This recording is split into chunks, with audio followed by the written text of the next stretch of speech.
organizing the International Conference of Innovative Computing and Communication.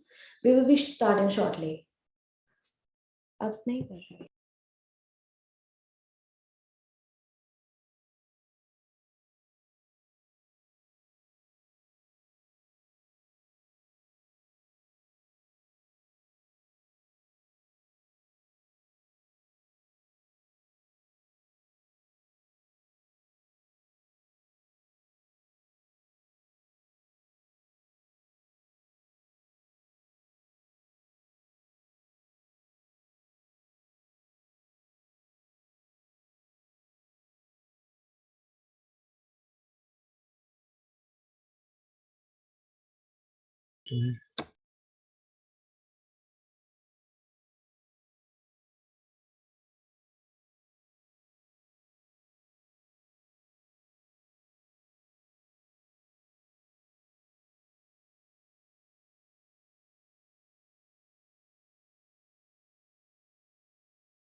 In the era of digital revolution, the world is becoming smaller and a lot of new technologies are being launched simultaneously.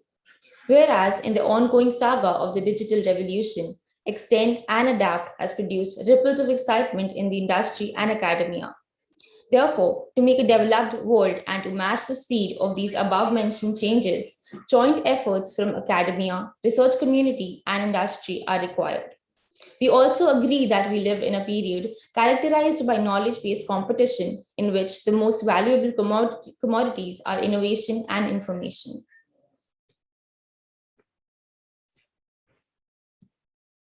Countries and regions are competing today to attract and develop successful knowledge-based business and industries, recognizing the importance of research, innovation for human welfare and economic growth. Science knows no boundaries, and research is asked today to deal with issues that are increasingly global. Development in science and technology are fundamentally altering the way people live, connect, communicate, and transact, with profound effect on technical development.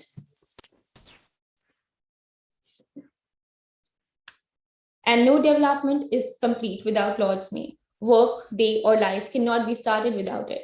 So we request all the dignitaries to come forward for the lighting the lamp. And I request Team Dhwani from SSCBS to pay homage to Goddess Saraswati.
Thank you, everyone.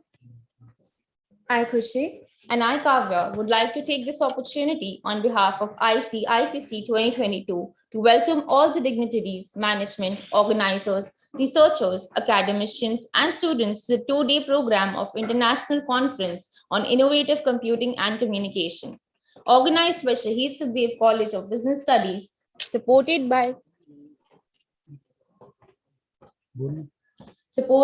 Universal Innovator in association with National Institute of Technology, Patna, University of Valladolid, Spain, and Korean Institute of Digital Convergence, South Korea.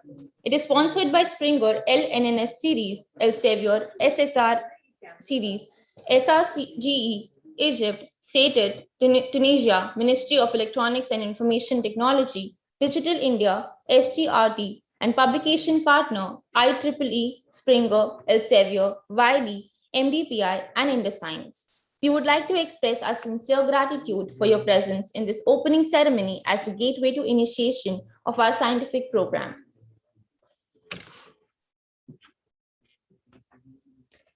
International Conference of Innovative Computing and Communications is organized with the objective of bringing together innovative scientists, professors, research scholars, students, and industrial experts in the field of computing and communications to a common forum. The primary goal of the conference is to promote the exchange of innovative scientific information between researchers, developers, engineers, students, and practitioners. Another goal is to promote the transformation of fundamental research in institutional and industrialized research and to convert applied exploration into real-time application. Overall, the conference will provide the researchers and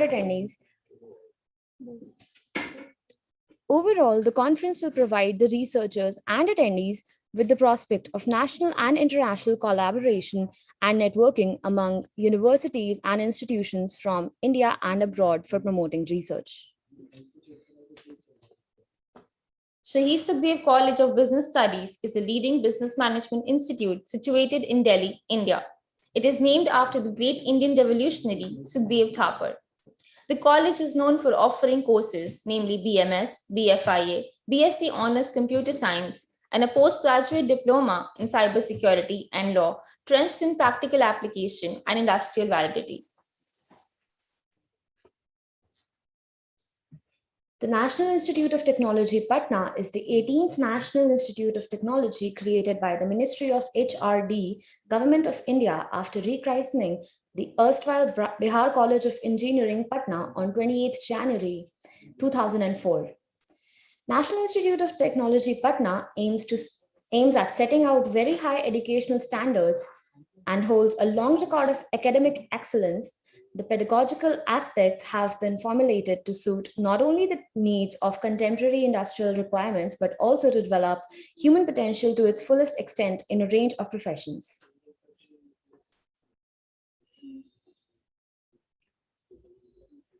We would like to extend our deep sense of gratitude to some of the persons who have majorly contributed for this event, but couldn't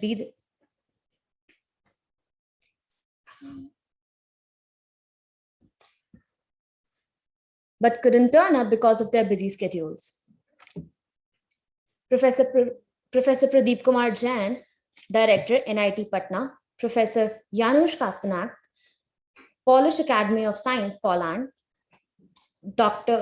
Professor Václav Rektor, VSP Technical University of Ostrava, Professor Abul S. Hassanain, Cairo University, Egypt, Professor Joel JPC Rodriguez, National Institute of Telecom, Brazil, Professor Victor Hugo, CDE, Albuquerque, Unifor, Brazil. We really appreciate your efforts.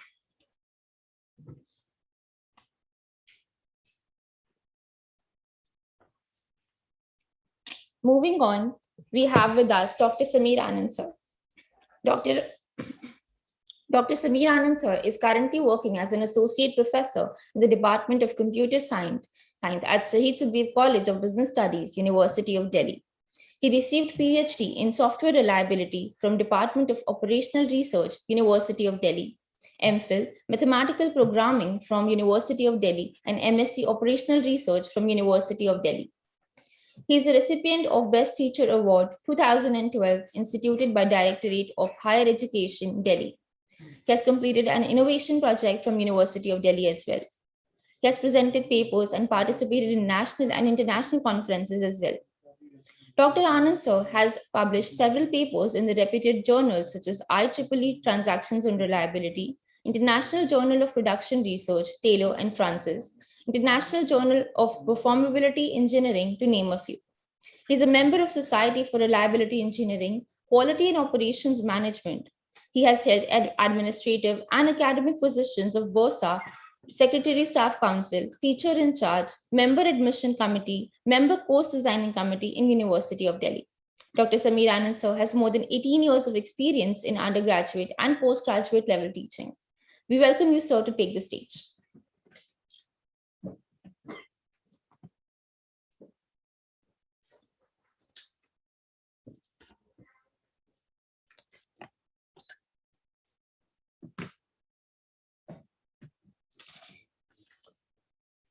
Good morning to all dignitaries, academicians, students, people from the industry, and all participants from all over the world. On the behalf of ICICC 2022, I, Dr. Sameer Anand, the convener of the conference, welcome you all to the 5th International Conference on Innovative Computing and Communication 2022. ICICC 2022 is organized jointly by Shahid Sukhdev College of Business, University of Delhi, in association with University of Valladolid, Spain, National Institute of Technology, Patna, and Korea Institute of Digital Convergence, South Korea. ICICC 2022 is a Springer-approved conference where all accepted papers will be published in LN&S series, and further extended paper will be sent to some of the SCI, Scopus, and leading journals available on the website. I feel honored to have with us with Honorable Chief Guest, Professor Yang Jiao, IEEE Fellow, Professor at University of Alabama, USA. It's our privilege that you have accepted our invitation as a chief guest. On the behalf of the conference committee, I welcome you, sir. I welcome our chairperson, governing body, CA Naveen N.D. Gupta ji, who strongly believes that education is the fundamental pillar of society that has potential to reduce the societal pain. To support this cause, he has extended his care to several education charitable initiatives. Your presence today in this function are immensely enhanced its significance. Sir, we are truly obliged. I would also like to welcome Mr. Rajkumar Goyalji, Treasurer, Governing Body, SSCBS. He is a very well-known personality in the sphere of social work. Thanks for being with us, sir.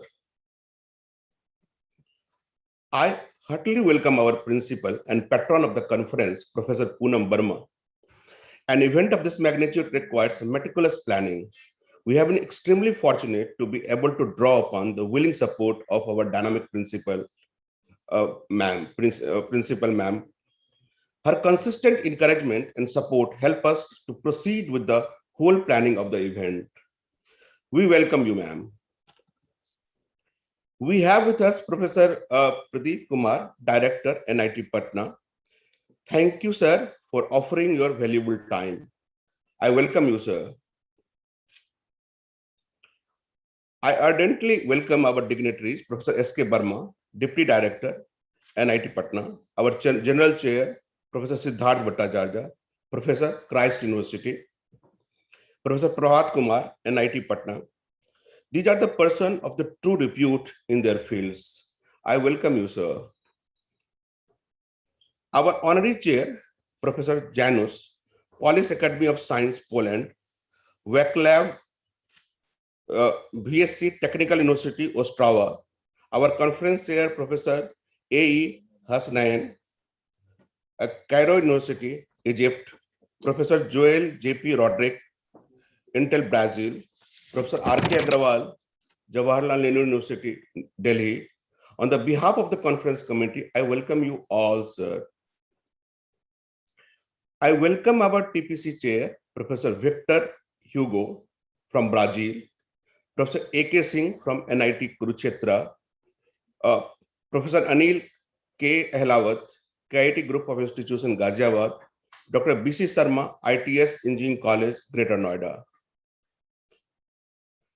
I also welcome our editorial chair, Professor Abhishek Swarup, Bhagwan Parasuram Institute of Technology, Delhi, Professor Arun Sharma, Indira Gandhi Technical University for Women, and our publication chair, Professor Vincent.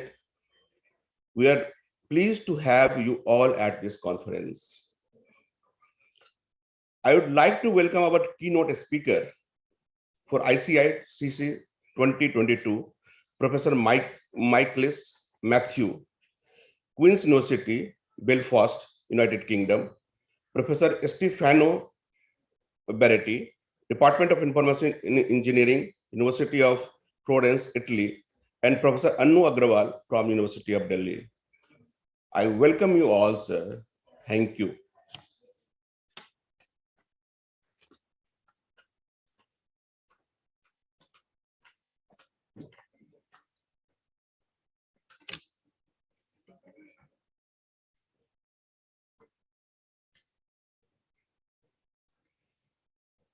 Next, we would like to invite Dr. Ashish Khanna.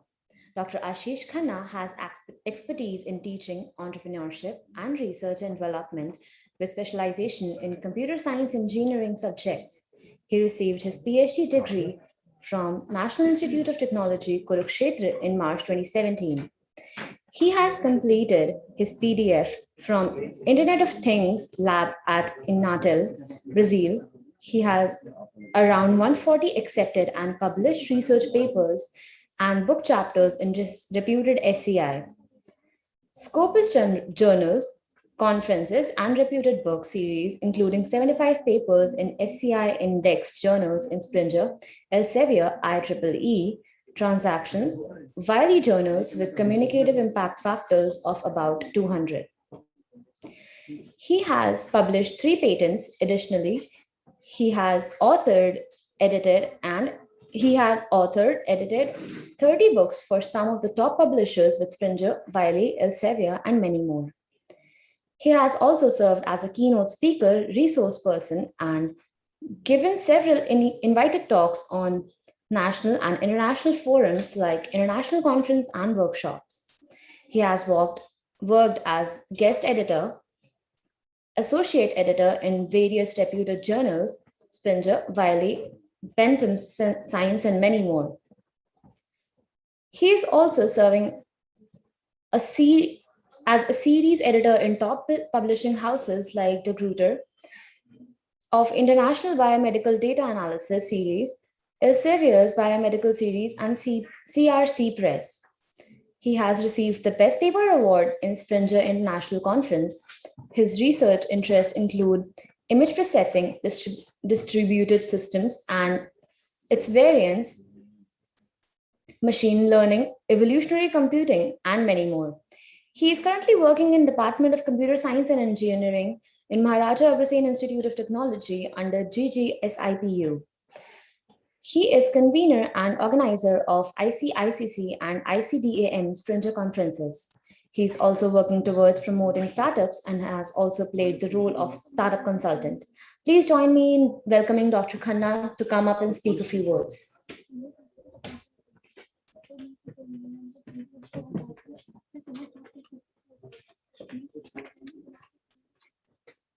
Good morning to all the dignitaries, academicians, students, people from the industry, and all the participants from all over the globe. On behalf of ICICC 2022, I, Dr. Ashish Khanna, the convener of the conference, welcomes you all to the 5th version of the International Conference on Innovative Computing and Communication 2022, organized by Shaheed Sukhdev College of Business Studies, Delhi University, in collaboration with NIT Patna, University of Valladolid, Spain, and Korea Institute of Digital Convergence, South Korea. Apart from academic collaboration, ICICC also has support of Ministry of Electronics and Information Technology, Government of India, from where Dr. Anurag Thakur is also one of our keynote speaker. Digital India, National E-Governance Division. ICICC also has support of some of the international labs like SGRT, SRGE from Egypt, CETIC from Tunisia. They are all in this difficult time when the entire world is gradually coming out of the pandemic of COVID-19, the accountability of all the researchers around the globe have amplified tremendously. We all need to work together in this global village for the human welfare and the new emerging challenges. Conventional systems are going to work in different manner as per the new demands and modifications coming due to the effect of pandemic.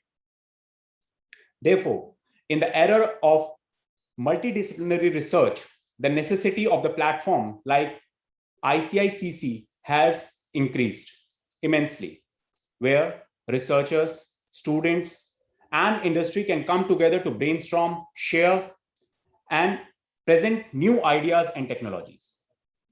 Let me share with you all of you the successful journey and small history of ICICC conference series.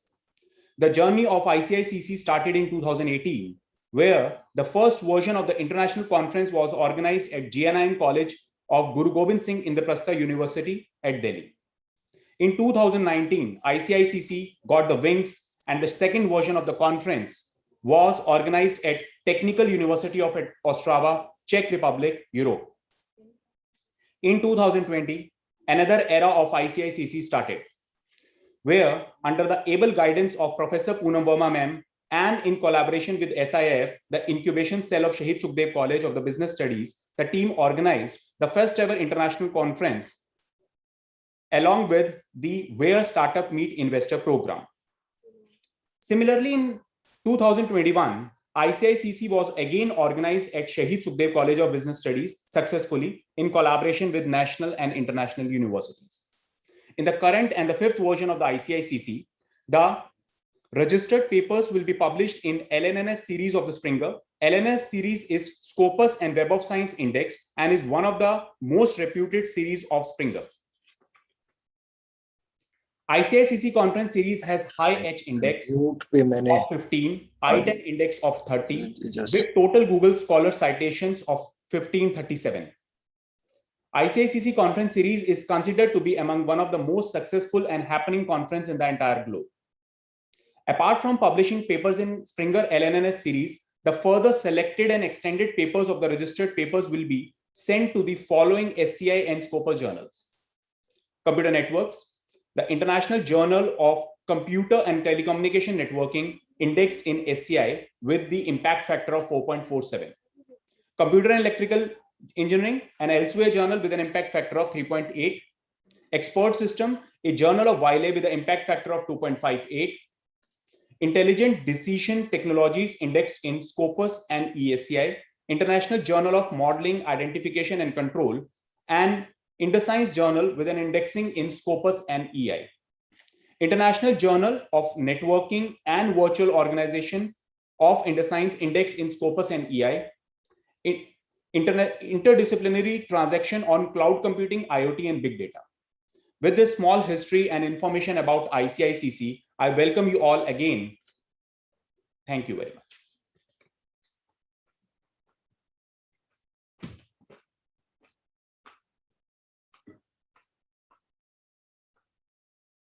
Thank you so much, sir, for joining.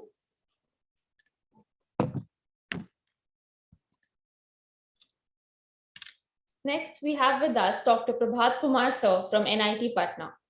Dr. Prabhat Kumar sir is an associate professor in Computer Science and Engineering Department at National Institute of Technology, Patna, India. He's also the professor in charge of the IT services and chairman of Computer and IT Purchase Committee. He is a member of National Working Group 13, corresponding to ITUT Study Group 13, Future Networks, with focus on IMT 2020, cloud computing, and trusted network infrastructures. He is also the former state student coordinator of the state, Bihar, under Region 2, Computer Society of India. Dr. Prabhat Kumar Sir holds a PhD in computer science and MTech in information technology. He's a senior member of IEEE, professional member of ACM, life member of CSI, International Association of Engineers, Indian Society for Technical Education, and global member of Internet Society. His research areas includes wireless sensor networks, Internet of Things, data analytics, etc. I would like to welcome you, sir, to ICICC 2022. Thank you. Good morning, everybody. On behalf of the organizing committee and NIT Patna, I'm pleased to welcome you all to the 5th International Conference on Innovative Computing and Communication. I also welcome our chief guest, Professor Zhang Shao, the University of Alabama, USA. I would like to thank Professor Pradeep Kumar Jain, our Honorable Director, Professor Sk Verma, our Honorable Deputy Director, Dr. Poonam Verma, Principal, Shahid, Sukhdev College of Business Studies, University of Delhi, the patrons of this conference, for their supervision and assistance. I'm very happy to see this conference expanding and becoming more successful with every passing year. We have received more than 800 papers that shows the growing success of this conference. This collaboration between Shahid Sukhdev College of Business Studies, University of Valladolid, Spain, Korea Institute of Digital Convergence, South Korea, and NIT Patna has been very fruitful, and I expect this collaboration to prosper further in future. The theme of the conference, Innovative Computing and Communication, focuses on the recent interest of the research community, and accordingly, the conference organizers, we have planned in such a way that we have some very good keynote addresses given by some of the top researchers. So in this program, we have 5 keynote addresses by Dr. Vinay Thakur, Chief Operating Officer, National E-Governance Division, MIT, Professor Yang Shao, University of Alabama, USA, Professor Michaelis Matthews, Queen's University, Belfast, UK, Professor Stefano Baretti, University of Florence, Italy, Professor Anu Agrawal, Delhi University, Delhi. I hope our participants will benefit immensely from these keynote addresses. I would also like to extend my thanks to Professor Siddharth Bhattacharya, who as General Chair with me took many key responsibilities, and for his very timely disposable of the duties. So thanks, Professor Siddharth. I would like to thank Janus Kaparaichi for Intelligence System Laboratory Poland and Wakalab Nasal, PSB Technical University of Ostrava, Czech Republic, for contributing as honorary chairs. All the conveners, especially Dr. Deepak Gupta, Dr. Gulshan Srivastav, Dr. Ashish Khanna, who played a very central role for this conference, and all other steering committee members for their hard work in managing and reviewing the publication process. Finally, I would like to express my gratitude to all the attendees and the resource persons, as well as all the persons who have submitted their papers, for enhancing this conference with their participation. I hope you appreciate the material, rekindle old friendship, meet new people, refresh fresh ideas, and have a wonderful time ahead. Thank you all.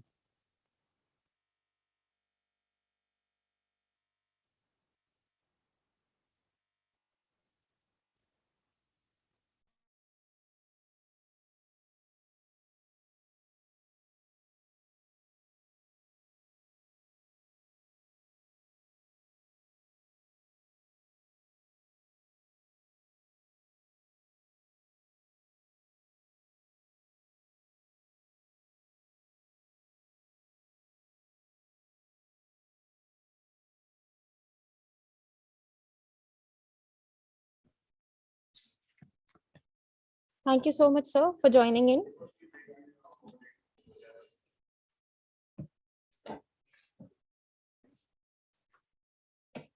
Next, we have Professor Sk Verma. Professor Sk Verma is the Deputy Director, NIT Patna. He holds BSc in Engineering, MSc in Engineering, and PhD in Engineering from BIT, Sindri, Ranchi University, Ranchi. His specialization is heat power engineering. His area of research includes solar energy, Stirling cycle engineering, and computational fluid dynamics. He has contributed in the development of institute by taking responsibility at key positions like head of the department, mechanical engineering, dean, student welfare, dean, academic welfare, and chairman of ACOFAR. He has membership of professional societies like the Institution of Engineers India, Indian Society of Mechanical Engineers, Indian Society of Technical Education, Solar Energy Society of India, and American Society of Mechanical Engineers. He has published research papers in national and international journals and also presented papers in international and national conferences. He has guided MSc Engineering, MTech, and PhD scholars throughout. Let us all welcome Dr. Sk Verma.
I think there's some network issues, so we'll come back to Prabhat, sir.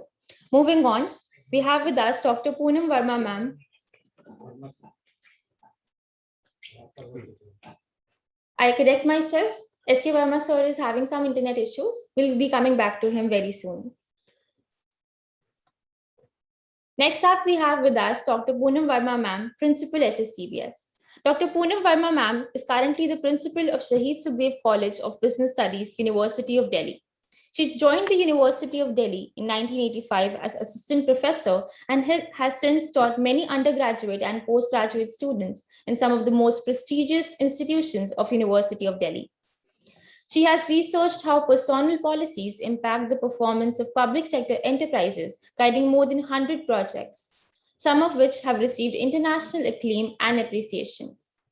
One such project won the third prize in the Asia Pacific region in a competition conducted by International Advertising Association and Basel Worldwide Competition. She is a recipient of the Fulbright Nehru International Education Administrators Fellowship for the year 2019. Poonam ma'am believes that learning is a sustaining force of her life and is an ongoing process. To her, imparting knowledge is as stimulating as learning itself. She aims to take this objective beyond the level of an individual to an institution and to become instrumental in creating centers of academic excellence. Please join me in welcoming Dr. Poonam Verma, ma'am.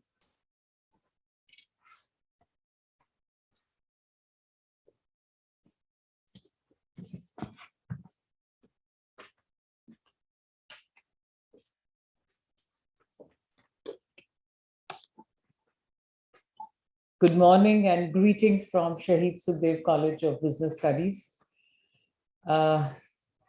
and specifically to our honorable chief guest, Professor Yang Shao, IEEE Fellow from the University of Alabama, USA, the chairperson of our college governing body, CA Naveen ND Gupta ji, our treasurer of the governing body, Mr.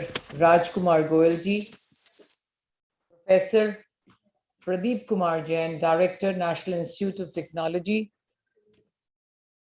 Dr. Prabhat Kumar, Associate Professor, CSE, National Institute of Technology, Patna, Professor Siddharth Bhattacharya, Principal, Rajnagar Mahavidyalaya, Birbhum, and my dear researchers and fellow colleagues. It's indeed my pleasure to welcome you all to this 5th International Conference on Innovative Computing and Communication year 2022, being organized by our college in association with National Institute of Technology, Patna, Korea Institute of Digital Convergence, South Korea, and University of Valladolid, Spain, duly supported by Universal Innovators. Vasudhaiva Kutumbakam. Indeed, world is one family, and this has been manifested through this kind of an international conference where we had papers from the participants across 5 continents. This particular event is a very special event for 3 reasons. Number one, this is the first event that our university is holding and a college is holding post the opening up of the colleges in the physical mode. Number two, it is being organized in the centenary calendar year of the University of Delhi, though I know the curtain raiser has to happen on 1st May 2022, the foundation day of our university. And third, a very special reason, and I would say last but not the least, is that this conference is being organized as an initiative of Institutions Innovation Council, Ministry of Education, Government of India initiative.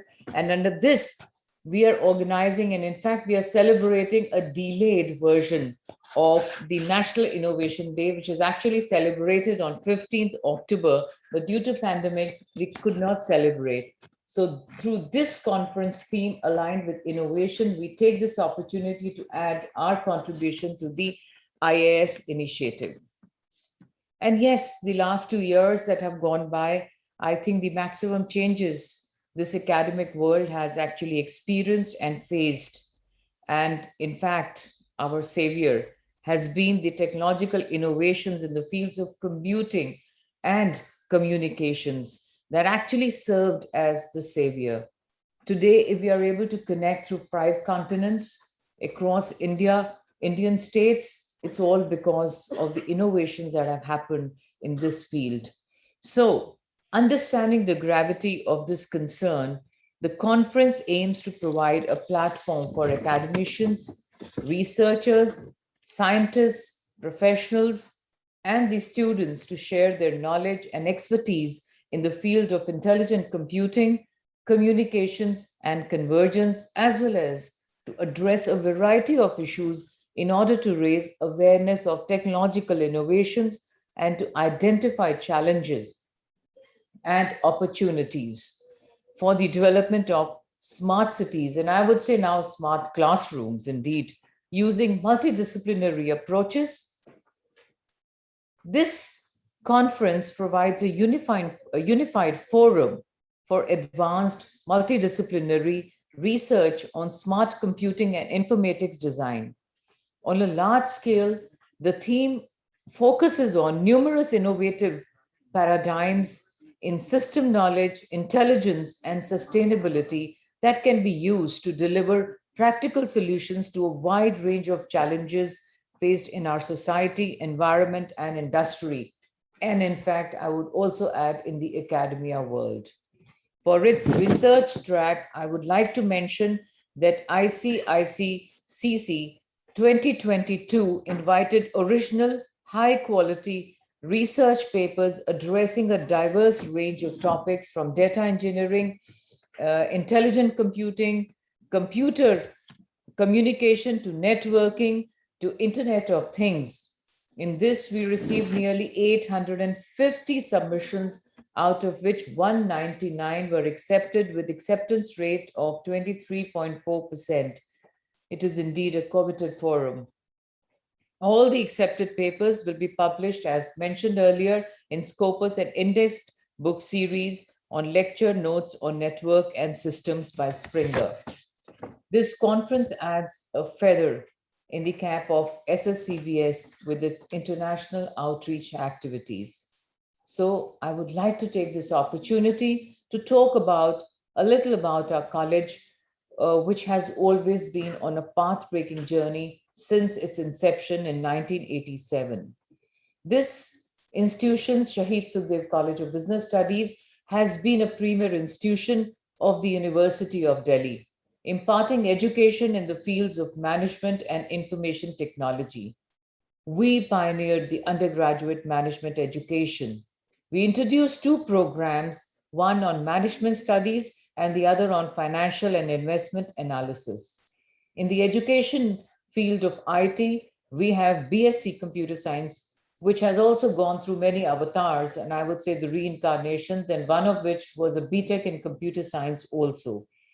And recently in 2018, we started its first of its kind postgraduate diploma in cybersecurity and law. And mind you, this was the first model of its kind and taken by the University of Delhi in a private-public partnership. And another paradigm that we moved and shifted to was to have an academic partner from the corporates to run this program. Besides, of course, we have a very students active societies, more than 30 societies which have bagged national and international laurels in diverse fields, including fine arts, performing arts, social welfare, and academic excellence in prestigious institutions across the world, the Ivy League institutions, and of course, our IITs and IIMs.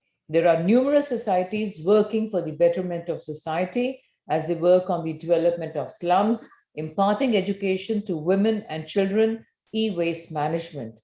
Our college is built upon the principles of cohesion, learning, and devoted engagement, providing our students with comprehensive learning experience that encourages innovation, leadership, and creative excellence. These initiatives result in obviously very good placements to our students in globally renowned brands like Deloitte, KPMG, Bain, BCG, Ernst Young, etc., alongside landing our students in prestigious institutes like Harvard, Chicago Booth, Tuck School, Columbia, University of Pennsylvania, and of course, our very own IIMs and ISB, XLRI, FMS, etc. While the rapidly evolving technology and the continuous need for innovation, we offer world-class modern facilities for teaching, learning, and research, laying the emphasis on learning both within the environment of a classroom as well as giving opportunities to students to explore their potential in various fields. And I am very proud to say that over the past 3 decades, Shaheed Sukhdev College of Business Studies has been encouraging entrepreneurship, innovation, and can-do spirit. Students from our college have made their mark in national and international fora, where we are recognized as a great learning institution by multiple agencies of national repute. We've been awarded Grade A by NAC, Best Graduate Undergraduate College in Management Education by India Today since 2020, 21, 22 is awaited. And therefore, at the end, I would wish the researchers, the academia who have joined in to have a very effective learning experience. And I also thank the organizers, teachers from my own college, and the collaboration that we had with Maharaja Agrasen Institute of Technology across the states, Patna, whether it is Patna or anywhere in the world. We are here to welcome you and thank you once again. And I wish you a happy learning experience. Thank you.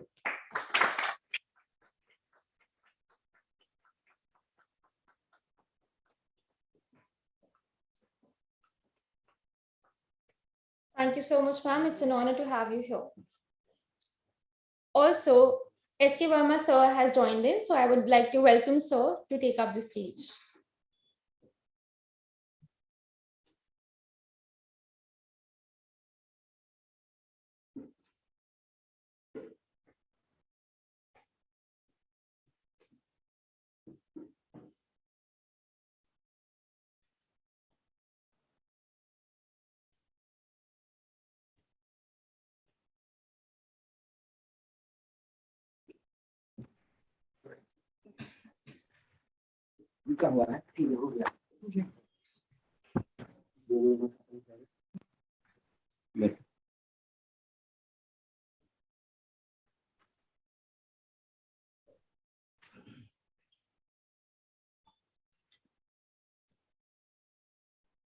इधर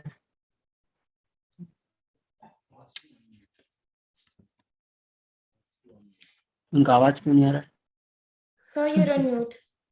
Could you please unmute yourself? सब start हो जाएगी. Hello, मैं Audible?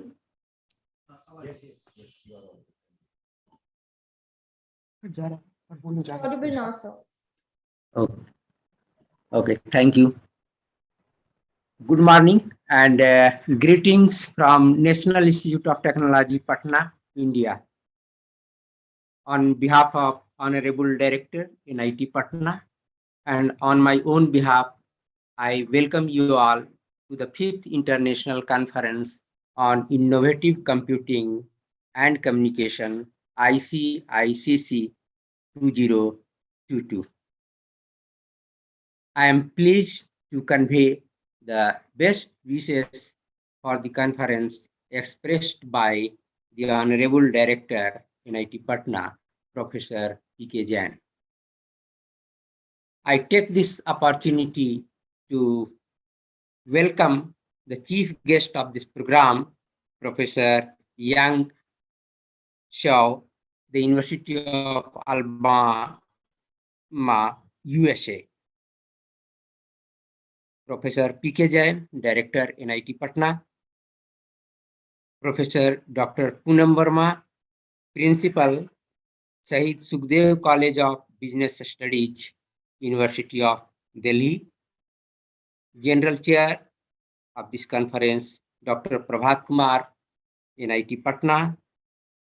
Professor Siddharth Bhattacharya, RCCIT, India.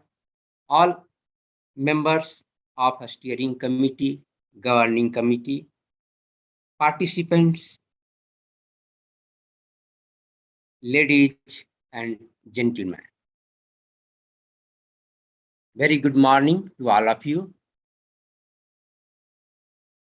National Institute of Technology, Patna is the 18th National Institute of Technology created by the Ministry of Education, the then Ministry of Human Resource Development, Government of India. It is an institute of national importance declared by an act of Parliament. The institute is situated in the heart of Patna on the south bank of Holy River Ganga. The institute has 10 departments and it imparts BTech, BArch, BTech, MArch, MURP, and PhD courses. The institute has secured 2021 ranking with an improvement of 20 positions compared to the last NIRF ranking.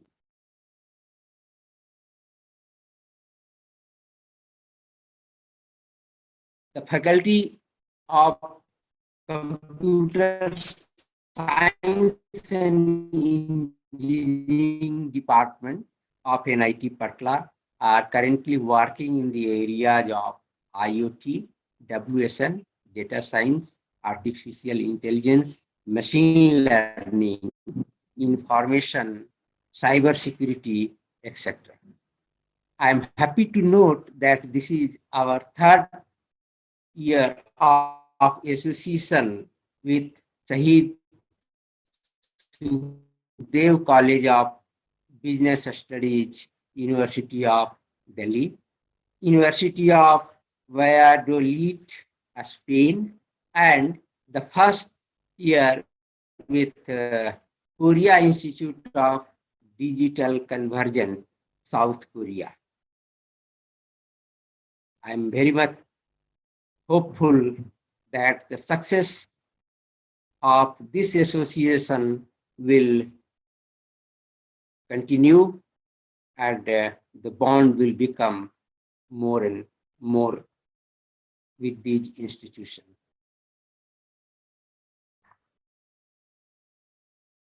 I would like to thank the entire organizing committee members, reviewers,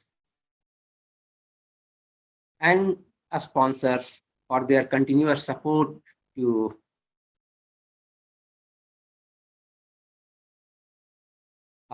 organize this conference, and I wish all the success for this conference. I would like to extend my thanks to all the organizing committee members for giving me this opportunity, especially Prabhat Kumar, Siddharth Bhattacharya, Dr. Deepak Gupta, and Dr. Gulshan Srivastava.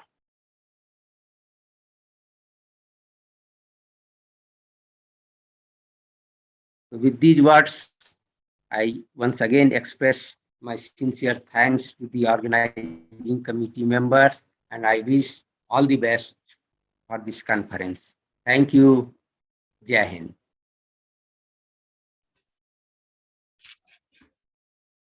Thank you so much, sir.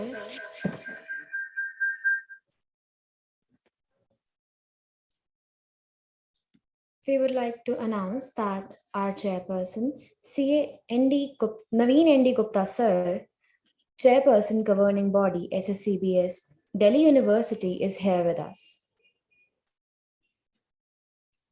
Now, I would like to introduce our chief guest, Professor Yang Shah.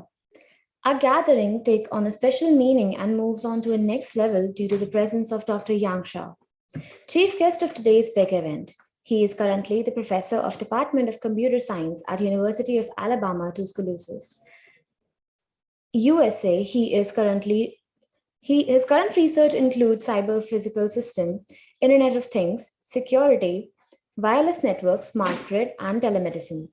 He has published over 30 journal papers, including over 60 IEEE ACM transaction papers and over 300 conference papers and book chapters.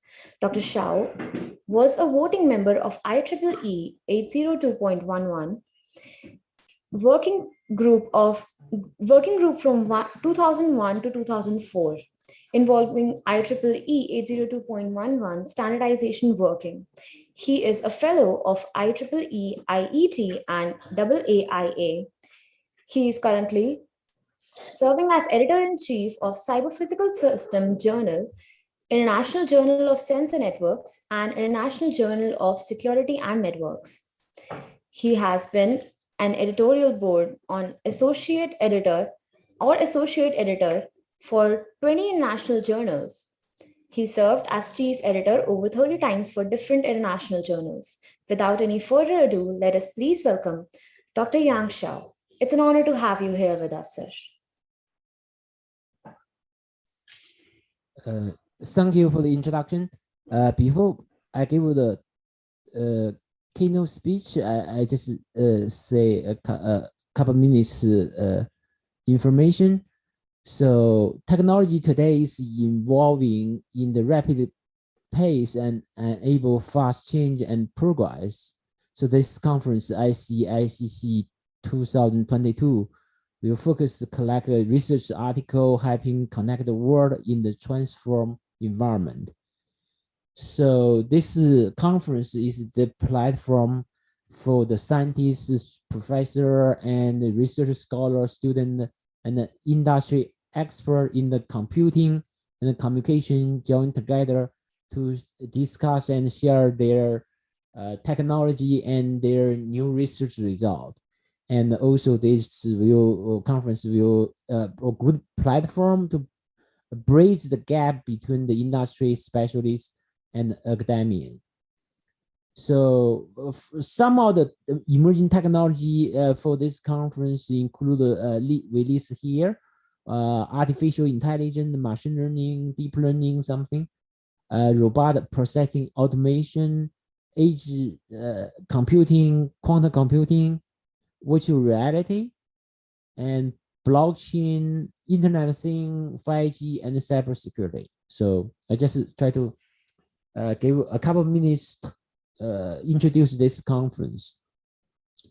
So next, I introduce my keynote speech, and this keynote speech title electricity thief detection for modeling attacker behavior.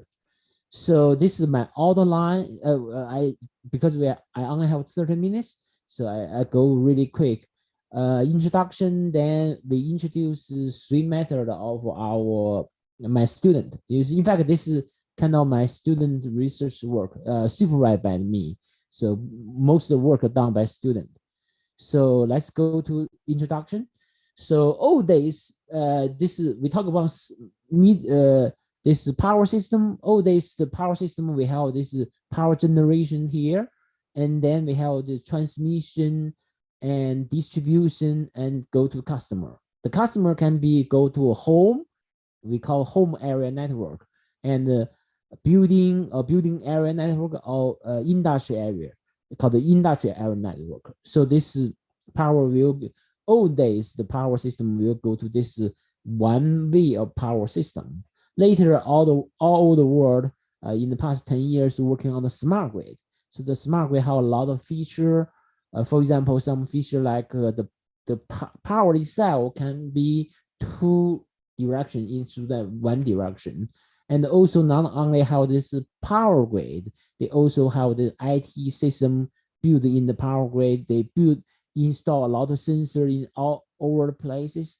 And if there's something wrong, the sensor tell where's wrong. They may identify what's the problem. Also, they have all kind of smart meter inside the power system, and the smart meter will do something like a demand response. So they send some demand response information so that we can collect information, know how much power we need to generate. In old days, during the nighttime, we don't need a lot of power, so people need to manually turn on the generator. But nowadays, we have this kind of sensor or more intelligent system, and they can automatically collect information. They can help automatically say, we need to turn down some power or turn on some power. Also, currently we have a lot of renewable energy, like a wind power, solar power, or something like that. This is just like a basic power system. In the power system, we have several kind of network. Old days, we only have power system, this power network. Later, we have this computer network, a communication, connect everything together, trying to distribute information and make a better decision. So this is basically like a smart grid, and we have this power system. Also, we have this kind of like a network, communication network. They work together, build a unique, unified system. And old days, the power system only working by the people who are working on power. But nowadays, because the smart grid involve all the control people and also communication people and also IT people, computer science people, they all involve this power smart grid. So, but our talk here is not particular for smart grid, is in fact a small elements of the power grid. Is just we talk about a smart meter, particular a smart meter in a home or in a building or in an industrial area. The smart meter have some problem because old days smart meter sometimes can be old days is meter, later becomes smart meter.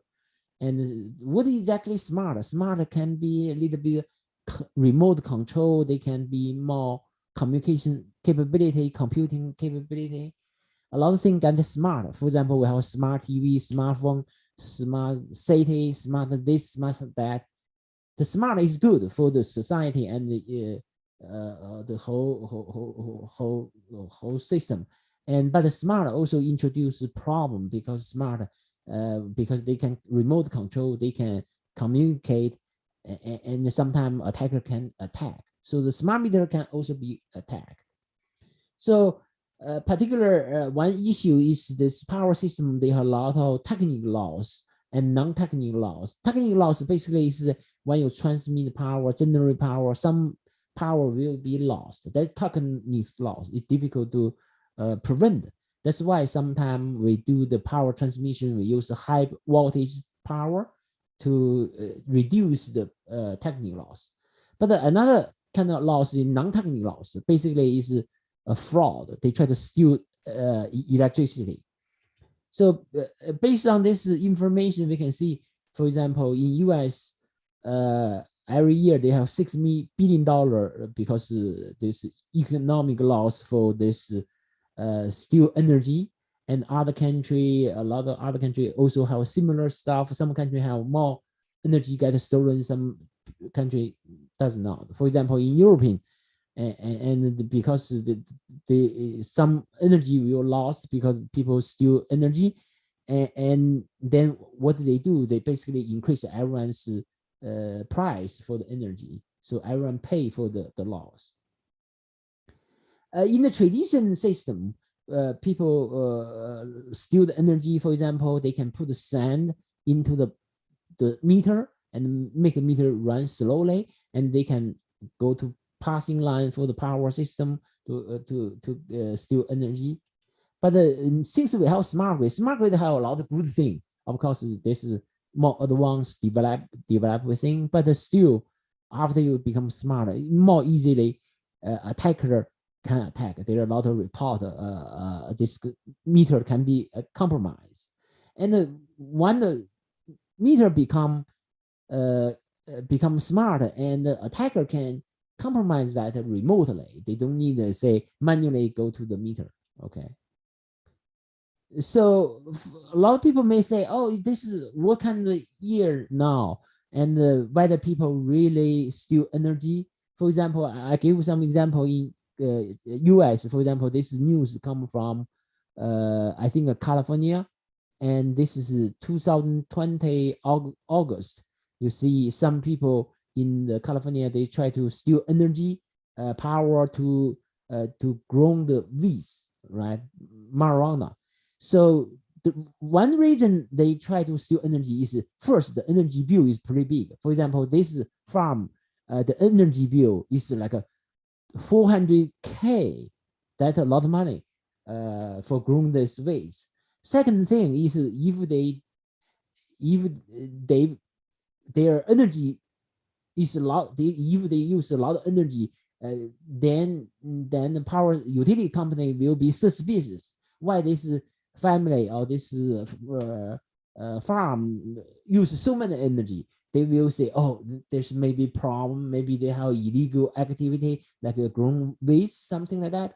So they try to hide their energy bill and steal energy, and they try to, first they can avoid to pay that a lot of money, the energy bill, and also they try to hide their activity, what they're doing, illegal activity there. So the similar news we can see a lot of places in US too. This is also another example.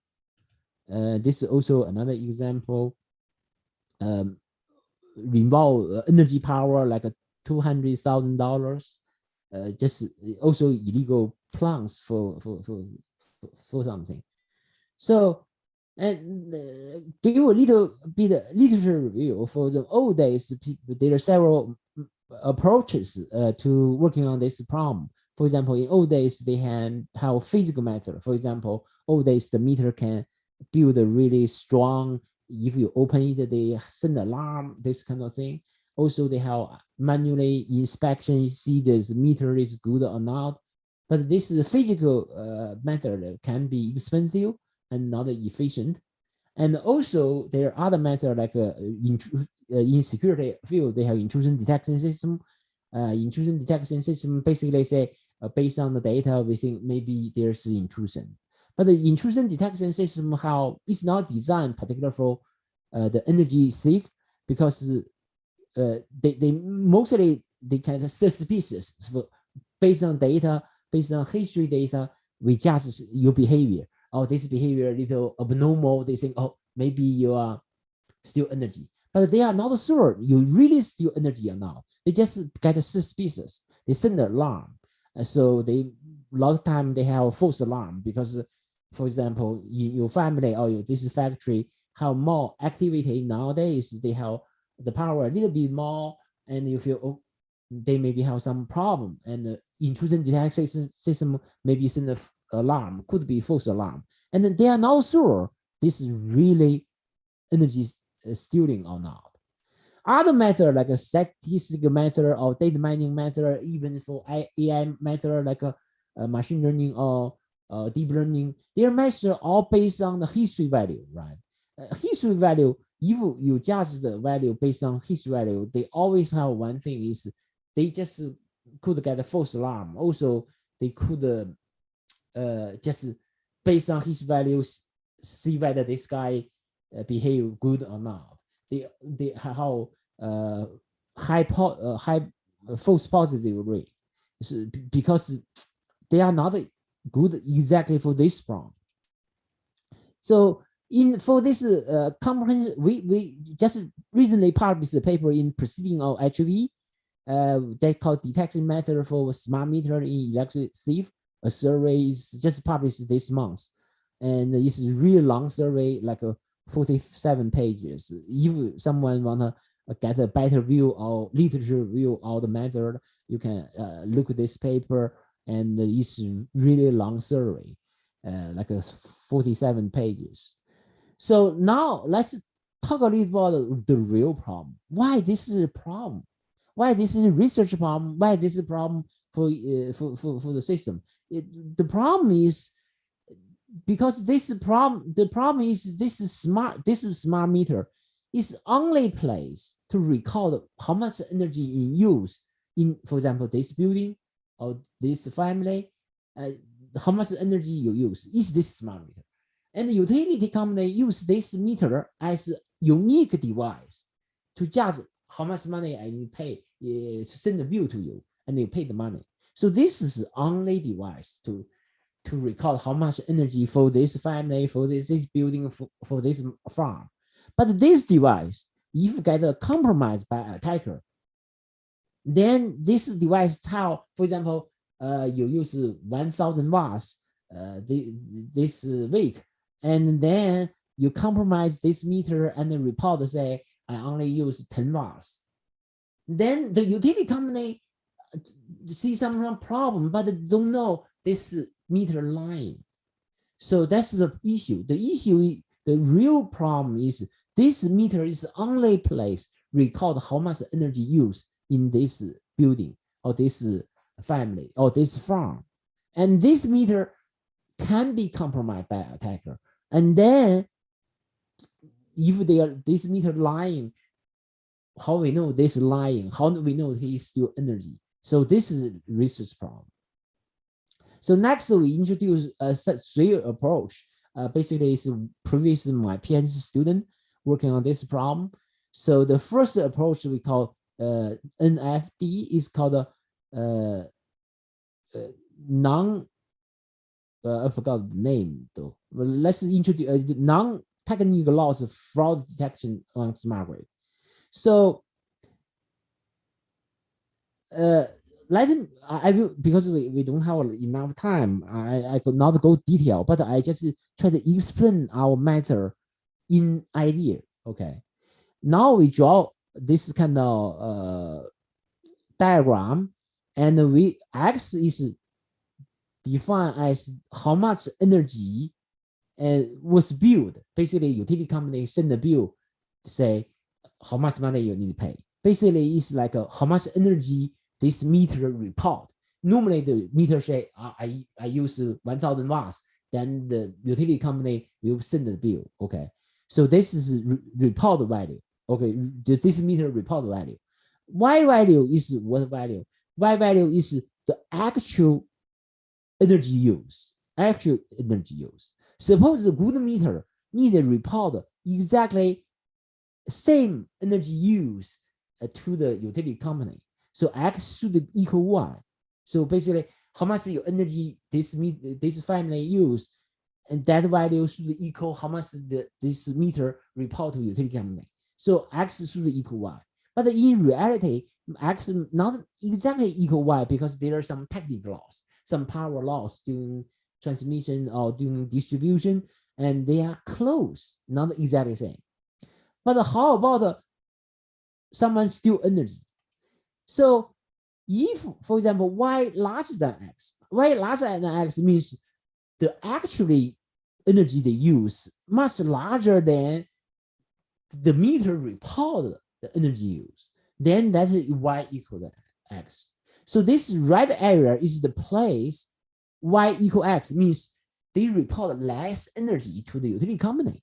Then what this meter try to do? Try to steal energy.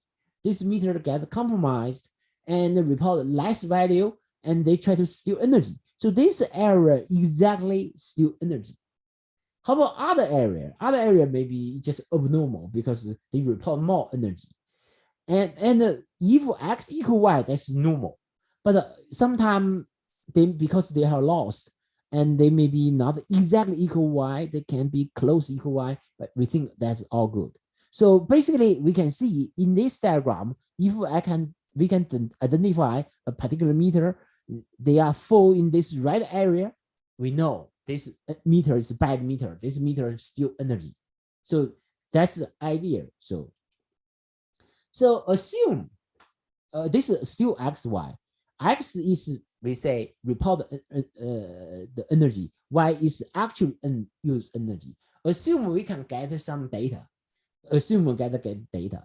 And this data sample relationship between X and Y. And for example, the blue dot here, we can draw the dot.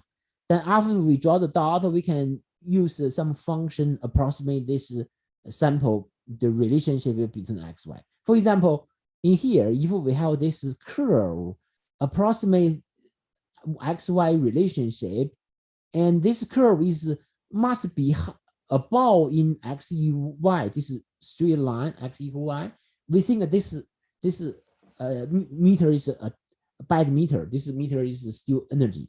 If we can have the sample, if we can get the curve, then we can draw this curve and compare this curve with this X equal Y. If they are much larger, then this is bad meter.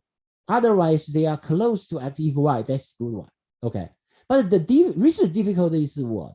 The research difficulty is we only know X value. We only know how much the meter report to the utility company. We don't know how much meter really energy lost. So we don't know Y value. We only know X value. So we really can't draw the dot. We really can't draw the curve. So how to solve that? So in order to solve that, we use some method. For example, let's go back to that slide later. For example, if for example in US we have this houses, family use houses, or people in other places maybe they have apartment. So if there's a neighborhood and there's several maybe 20, 30 family, and they install a observer meter. Observer meter. This meter like a big meter, For example, some people live in an apartment. In an apartment, if this apartment is like a 40 family, and each family have a meter, right? But the whole building maybe have a center meter. So this center meter is just like an observer. Assume the center meter is not compromised by attacker, then the center meter will measure all the energy used in this neighborhood or in an apartment building, right? So this center meter can observe something.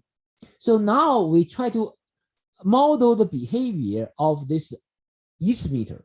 So we want to model X and Y value between for this meter, every meter. For every meter, for example, we have totally M meter from 0 to M, and each meter they have Y and X relationship, but we really don't know the relationship.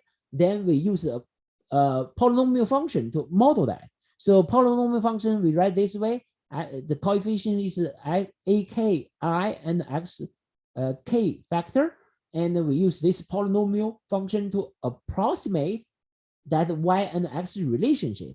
And after we approximate the relationship, and later if we can solve the polynomial function, then we can compare with X equal Y. Then we know this meter is bad meter or not. So we use the polynomial function to model each of the meter. So as we mentioned earlier, we have this a neighborhood or apartment building. We have a central meter and measure all the meter together. So, and that meter, the total value, energy cost for time period, we know. So, and then after that, we can sum all this n meter together, become the total meter will measure all the n meters. For example, the n meter is in a apartment building or a neighborhood. And after we sum together, we found out the issue is here. The sum of the n meter, that meter value is we can measure through this observer meter, either for neighborhood or apartment building. Then we can measure the sum of this energy use for apartment building, right? So that value we can measure. So this is EI we can measure. Then X value is just the report value from each meter, right? Then we have this equation, left and right, we have the X value, and the right is sum of the all meter value. And then we get a lot of sample. We get a large sample. After the get a large sample, then we solve the equation, right? In case there's difficulty to solve this equation array, then we can use some approximate, we can use optimization method to solve the equation. Basically get a approximate optimal equation. Then after we solve that, we see the X value is just sample. This E G is the total meter energy use. What value we solve? We solve all the coefficient AKI. After we have AKI, basically all the n meter the coefficient we solve. After we solve all the coefficient, then we have this polynomial function. So all the efficient coefficient we know, then we know the function. Then we define a function between X equal Y for each meter. After we define the function X and equal Y for each meter, then we basically say we have each function for each meter. Then we can draw the function and compare X equal Y. If they are really above X equal Y, we know this is bad meter. This is already get attacked. And otherwise, if we really close X equal Y, we think, oh, this is just a technical loss. It's not a big deal. So this is just our idea. Our idea is we use mathematical polynomial equation model the each meter behavior, and finally we solve this polynomial equation, approximate the behavior of each meter, then later use this function to compare X equal Y, this equation, see whether they must above that. If must above that, then means this is a bad meter. So this is basically our idea. So of course, the student also do a lot of other work. For example, some theoretical study and this algorithm and some result, and also some theoretical study, and there are some theory, and I just don't go through that. We just introduce idea because the time limit, and so this is basically our method. First method. The second method is really also based on the first method. Is previously in first method we use a multi-factor, a high-factor polynomial function to approximate this meter behavior, but that is pretty slow. It depends how many factors you use in polynomial function, and we want to make it faster. How we make it faster? We use linear function. Instead in polynomial function, we use linear function like a line. Use a line. Basically, we want to try to optimize one line, and that stands for the relationship of y and x for particular meter. Then see is this line above x equal y. If they are really close, we think that this is good meter. If they are far above the x equal y, we think bad meter. And basically say we don't use polynomial function, we use a single line, but this single line is one special polynomial, just straight line. Okay, so basically we use recursive least square, and we have this algorithm. This f means faster. Basically is similar. The idea is similar to our previous method, but a little faster because we use linear function, and we use a little bit of optimization method to get the optimal linear function to approximate the behavior x equal y, x and y relationship for each meter. So this is basically a little faster. I just skip the algorithm and the result.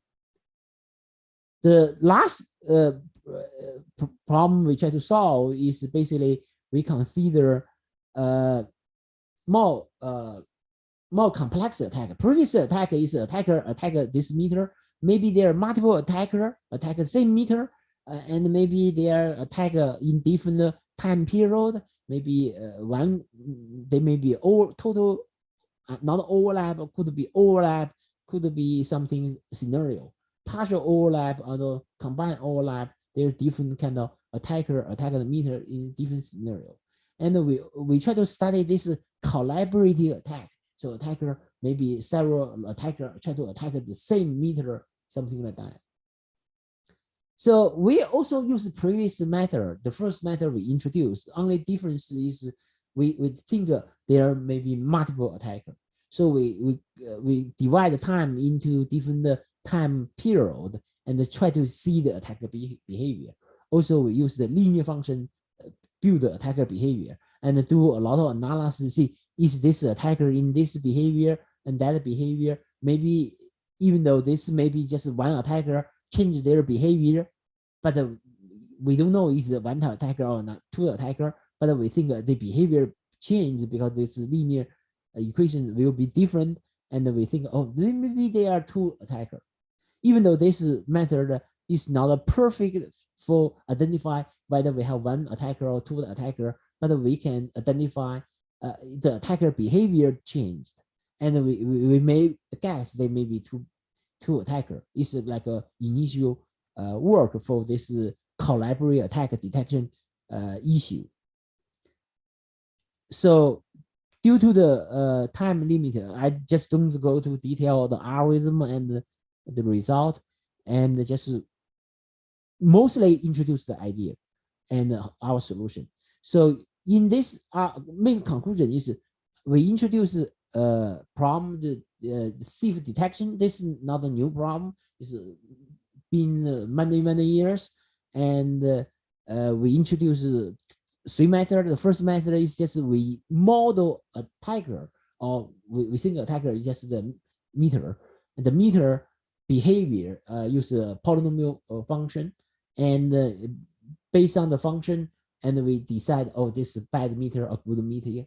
So that's why we call model attacker behavior. So we also claim sometimes we know the attacker better than the attacker itself.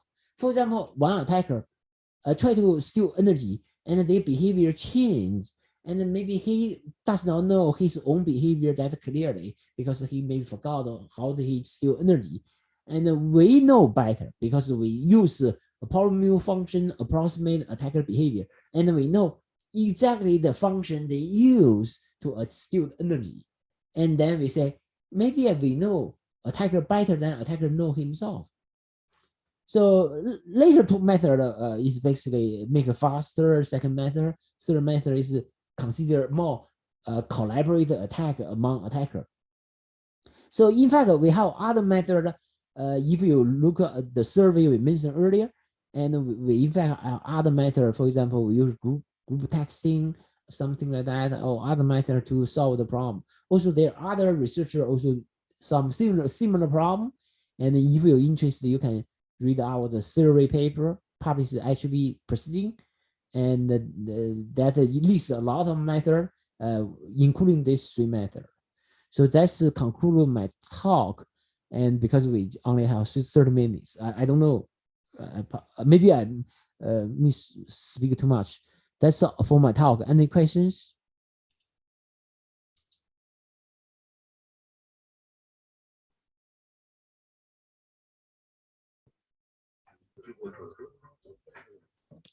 Thank you so much. Thank you so much, sir. We do have a question here. Yeah, Professor Yang, it's a really wonderful talk and it's great learning for us. We are teaching numerical methods at undergraduate level. And in your paper, what we have seen that you have used Lagrange's interpolating polynomial. Yeah. Lagrange's interpolating polynomial. Lagrange, yes. Okay. You mean the second method, linear one?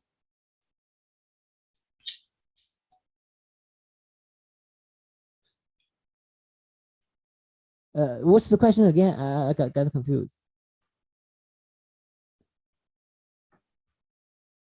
Yes.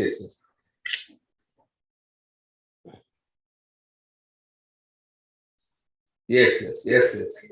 We use this is polynomial, what you are talking about. Yeah. Our question is, there are a lot of polynomials that exist in the literature. Like Lagrange polynomial is one of them. If you talk about, we have another polynomial, which is Newton divided difference interpolating polynomial. We have Newton forward difference forward difference interpolating polynomial. So what is the beauty? Why you have used the Lagrange's only? Why not others? Yeah, that's a good question. In fact, we just use Lagrange. There are many. You're right. There are many polynomials. Professor Yang, I hope. Yeah, that's a good question. Can you hear me? Yes, sir, we can hear you. Yeah. The question is why we use the Lagrange polynomial. We just use the Lagrange polynomial for an example. You can use other polynomial. There are good better polynomial, and the student choose the Lagrange polynomial as example. You can use other polynomial, maybe better. There are a lot of good polynomial. You can use maybe better than Lagrange polynomial, and you not limit the Lagrange polynomial. You can use other polynomial. If you study approximate theory from mathematical theory, computation mathematical method, and there are a lot of polynomial we can use. But our idea is just use polynomial. Does not mean it's limited Lagrange polynomial. You can use other polynomial too.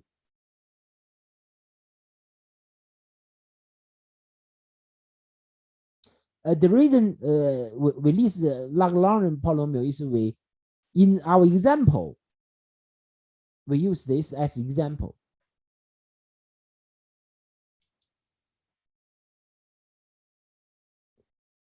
If you have any function, an approximating function by the polynomial function, definitely there is some error attached. So sometimes we have seen that the other polynomial that may have the lesser error, because you have talked about the error analysis for the entire things. In the next slide, a few slides was there for the error analysis.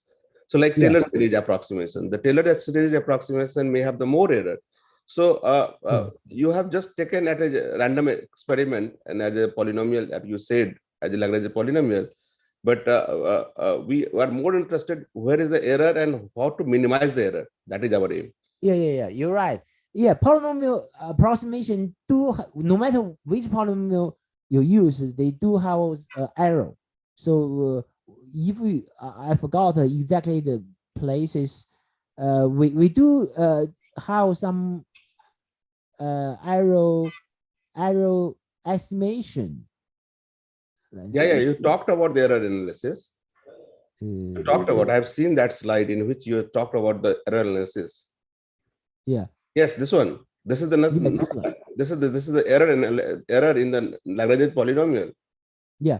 Here we have a theorem like if you increase the order of this polynomial, does not necessarily increase the accuracy because the estimation error. But we are more interested to know how many number of iteration is required and how to reach to minimize the error. So how many iterations is required, how to get that value? Yeah, I forgot that. We have some study in there. If you read the paper, but here I didn't. I forgot the effort there. We do study the error, but in our polynomial we use a Lagrange polynomial for example here. This is but the error of Lagrange polynomial, right? Yeah. But you divided difference operator as another polynomial, and error if you talk about, then error may be lesser. Yeah, but later we input the method use linear function. We don't use high factor polynomial because this, no matter which polynomial you use, is slow. In our second method, we just use linear one. The second method, we just use linear one. So we just use the one single line to approximate this behavior. Better method. Of course, the single line also have error issue. Right. Okay. Thank you. But this is just approximate. We use one single line approximate. After we have a single line, this single line is like we need a little bit of linear optimization method to use one single line optimize the behavior of y, x, and y. This is a meter function. Instead, you high level factor. Our first method is high order polynomial. The second method is just linear line. Later, we found a linear method is more faster because it's more practical. Even though they all, no matter you use single line or you use this kind of polynomial high order polynomial, you still have error. Of course, it could be have error. Yeah. Okay. Because when we approximate that, when we approximate the function, the real function between x equal y, we really don't know. We really don't know the relationship x equal y. Because, for example, this attacker also meter the behavior. We finally obtained this equation is approximate polynomial function, but still we don't know the real function, right? Because we have no way to know the real function. That's why we use polynomial to approximate that relationship. The real relationship we will never know. Right. It is an approximation basically. What's the approximation? You are approximating a function by the polynomial function. That's the ultimate aim.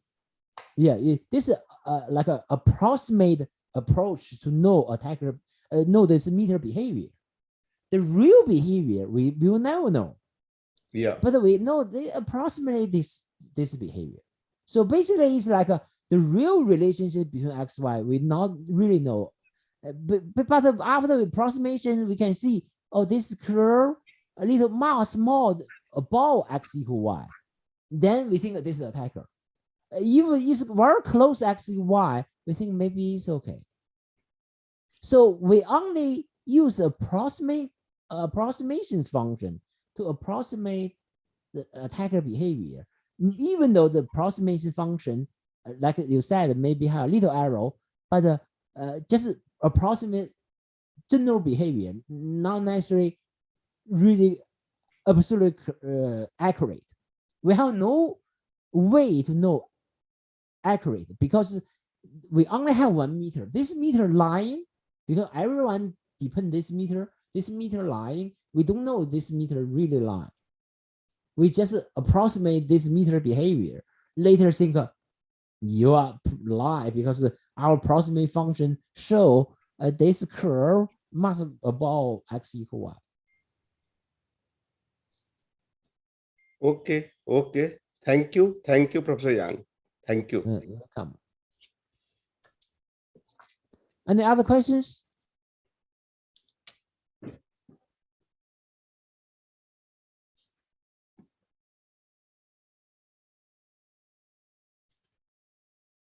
If no question, thank you very much, and thank you for the conference. Invite me, give me a chance to talk in the conference. I hope the conference will be very successful. Thank you so much, sir. Thank you so much, sir, for joining in. Considering the time difference, it must be very late for you, but we're so delighted that you made time for this. It's an honor to have you, sir. Thank you. Okay.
Moving on,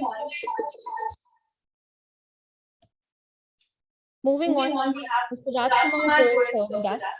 Mr. Rajkumar Goyal, sir, Treasurer, Governing Body, SSCBS, is a social worker and also the General Secretary at GVM High School, Uchana Mandi, Haryana. He is extremely committed towards his work and has diligently worked with his team to ensure that the school is run in the best possible way. In addition to this, he is a co-owner of RMC Concrete Plant, Delhi, and manages the day-to-day business operations. He completed his Masters of Arts in English in 1986. During his college days, he was an active participant in cultural activities such as mime, play, and skit. He was awarded with the Best Actor Award at Interzonal Youth Festival of the university. His skills include referrals in networking, crisis intervention, and case management. Rajkumar Goyal, sir, could not attend this conference due to some unavoidable circumstances.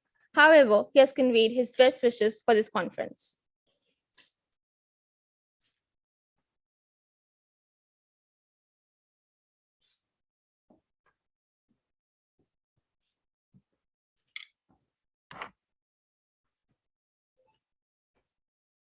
Moving on, we have with us CA Naveen ND Gupta sir. CA Naveen ND Gupta sir, Chairperson, Governing Body SSCBS, is a Delhi-based fellow chartered accountant with more than 25 years of post-qualification experience as senior partner of Das Gupta and Associates, Chartered Accountants since 1971. He was also elected as the youngest president of globally largest accountancy education body, namely Indian Institute of Chartered Accountancy in 1819. He is a distinguished orator and scholar who is regularly invited to speak and write for noted international and national forums. Has participated and led negotiations on matters of international cooperation, attainment of SDG 2030, presented research papers, and delivered lectures across all continents. He has been convener of drafting group for guidance note on accounting for rate regulated activities constituted by ICAI 2014, drafting group for Ind AS 114 on regulatory deferral accounts to converge IFRS 14 of International Audit Standards Board USA constituted by ICAI 2014. Recommended by the ICAI to NACAS 2014 as well.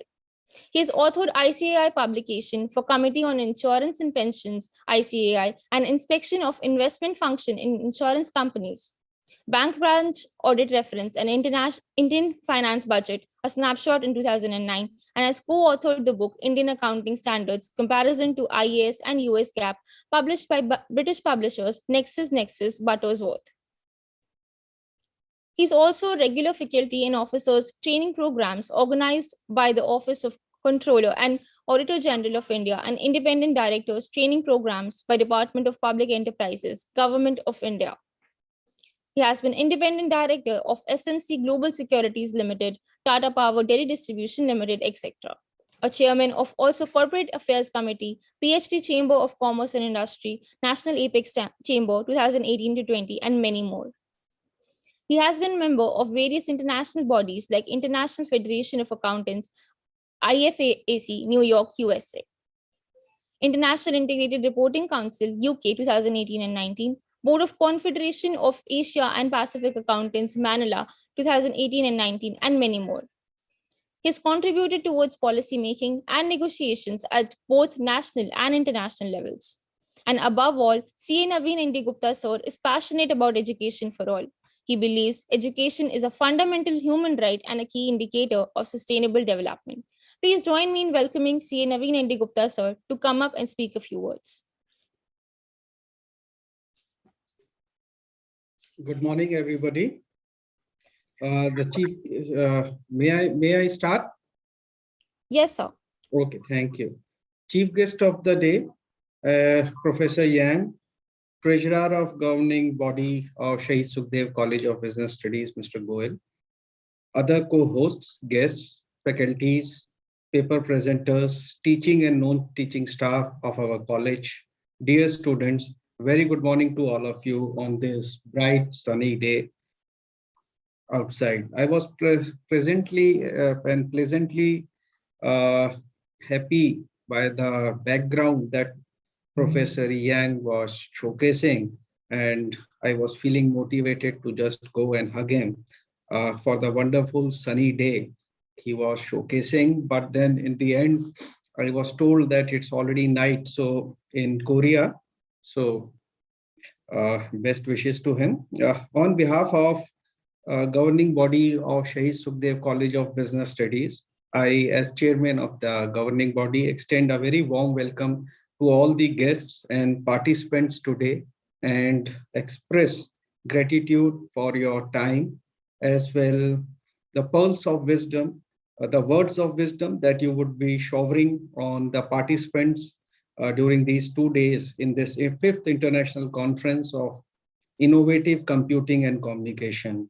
I am particularly impressed, I can say, by the choice of the topic and the theme of this conference, which is computing and communication, which is very apt, I believe, particularly insofar as ICT, that is information and communication technology, here in India contributes almost 13% to India's GDP. So it's a great economic driver, I should say, and considering India aims to reach 1 trillion digital economy in very near future, where ICT will be a major economic driver. And the big push that our government of India is giving to this sector under the Digital India flagship scheme of the government, and looking at the recently announced schemes by the Ministry of Commerce, Government of India,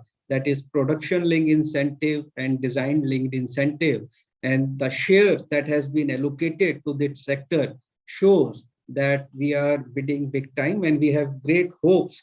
And looking at, we have participants today, which would be the future partners in nation building, our dear students.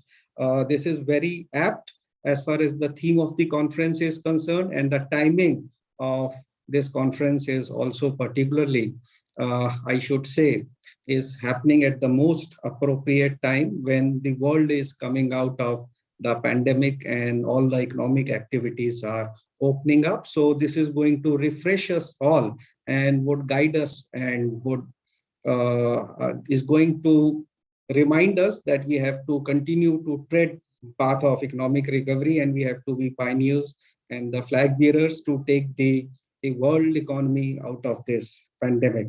So this conference is also happening in Delhi, and happy to share, since we are also associated with the government of Delhi in various capacities, and I happen to be also member of Economic Advisory Group of Finance Minister of Delhi.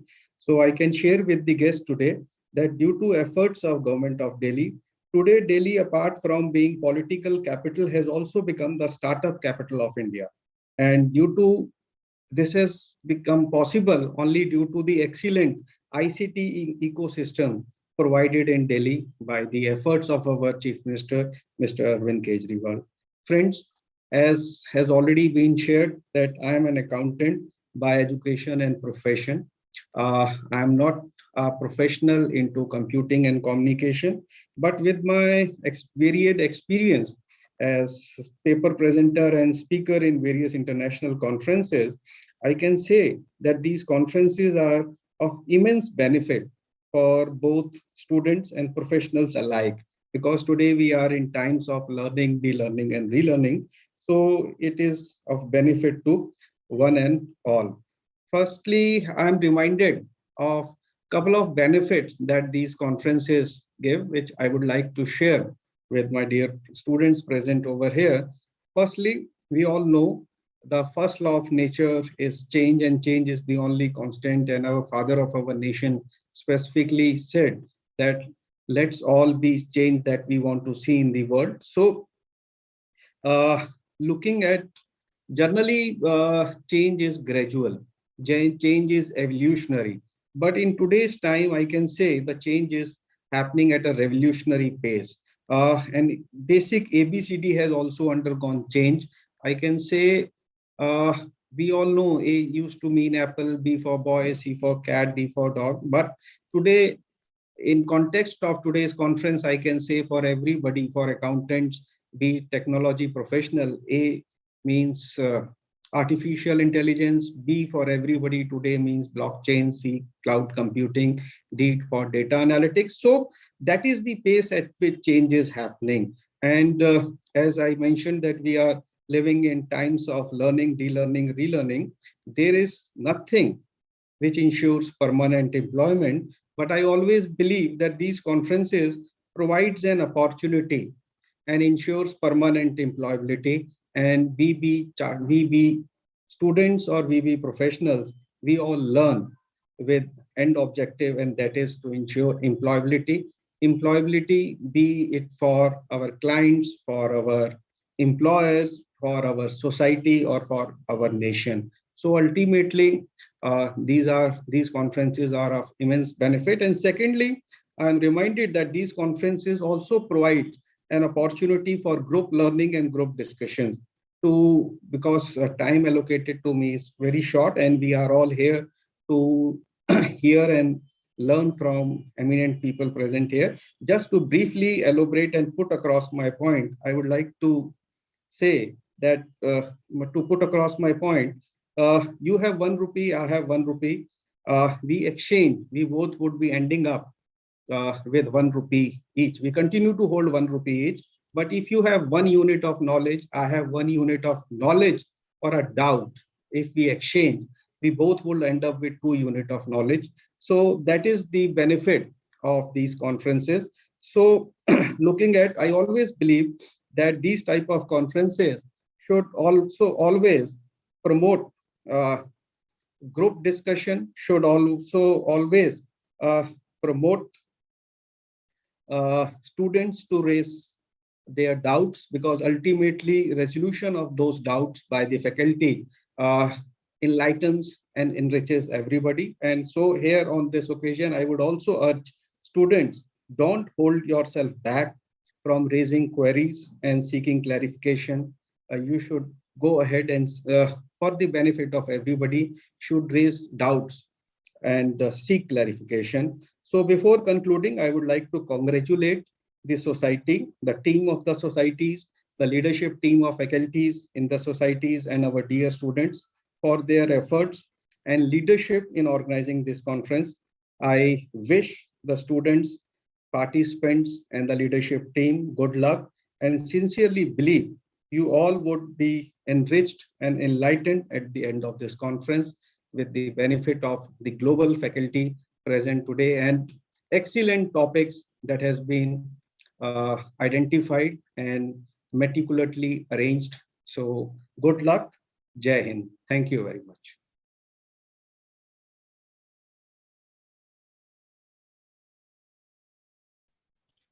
Thank you so much, sir, for joining in.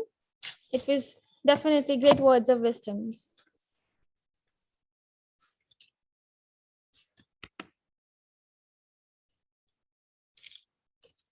Now, I would like to invite Dr. Deepak Gupta, sir, to come up on the stage.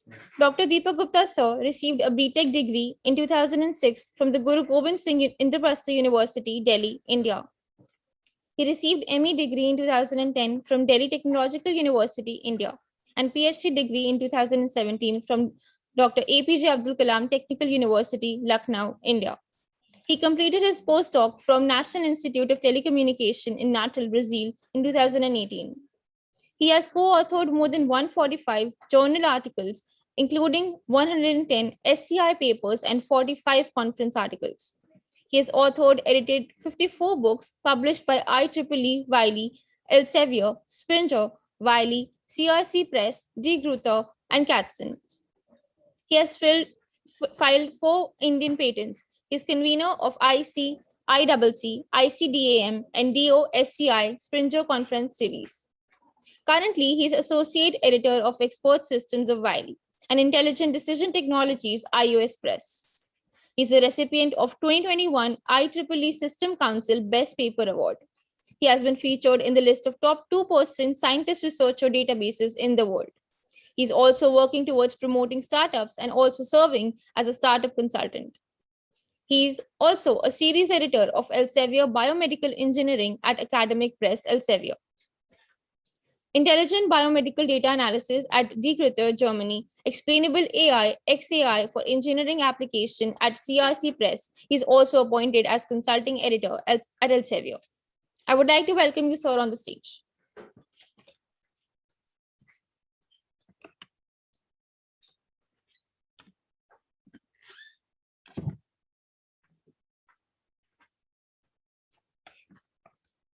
Good morning to all. On behalf of Organizing Committee of International Conference on Innovative Computing and Communication, ICICC 2022, I extend my heartfelt gratitude to the governing management, faculties, staff, and students of organizing institutes, Shaheed Sukhdev College of Business Studies, Delhi University, National Institute of Technology, Patna, University of Valladolid, Spain, and Korea Institute of Digital Convergence, South Korea. The keynote speakers from USA, UK, Italy, Europe, and India. Our panelists, delegates, session chairs, paper presenters, and participants of this conference from 25 countries. The presence of our esteemed delegates, Professor Yang Xiao, CA Naveen Andy Gupta ji, Chairperson GB SSCBS, Shri Rajkumar Goel ji, Treasurer, GB SSCBS, Dr. Poonam Verma ji, Principal SSCBS, Professor Suresh Kant Verma ji, Deputy Director and NIT Patna, our General Chairs, Dr. Prabhat Kumar and Professor Siddha Bhattacharya, during the conference is a further testimony to our sincere pursuit to achieve nothing less than best, who have long trail of success behind them. I would like to thank our keynote speakers, Professor Yang Jiao from the University of Alabama, USA, Dr. Vinay Thakur from Ministry of Electronics and IT, Professor Michelis Matthew from Queen's University, UK, Professor Stefano Peretti from University of Florence, Italy, Professor Annu Agarwal from Delhi University, Mr. Ayanda Bose from Springer, India. We are grateful to them for accepting the invitation to take part in ICICC 2022 and share their expertise and knowledge with the participants of this conference. I would like to thank our sponsors, student volunteers, reviewers, authors, and publishing partner for their constant support in organizing this conference. My sincere thanks goes to Dr. Samir Anand and Dr. Ajay Jaiswal from Host Institute, Mr. Mulchan Sharma from MATE, and Dr. Gulshan Srivastava from Shahid University. Without them, this conference would not be possible. At last, I would like to thank our student volunteer for smoother conduction of this conference in hybrid and online mode due to COVID-19 pandemic. Now, I am happy to announce that this conference is a grand success, and it is an honor for me to thank you to participate in ICICC 2022. Thank you so much.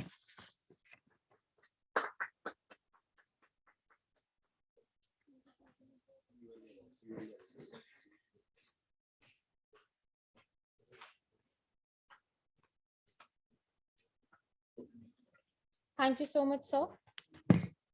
Now we'll be starting with the UILA Awards 2022.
Good afternoon, everyone. We'll be beginning with UILA Awards, Universal Innovators Leadership Awards 2022. The first award we have with us is Young Scientist Award. And the award has been given to Ms. Sweeti Nen. Congratulations, Ms. Nen.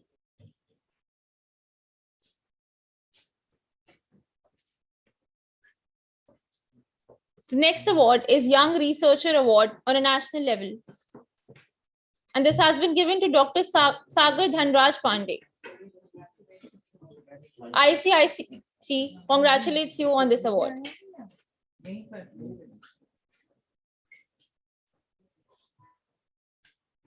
The next award is Young Innovator Award, which has been given to Sudeep Roy, sir.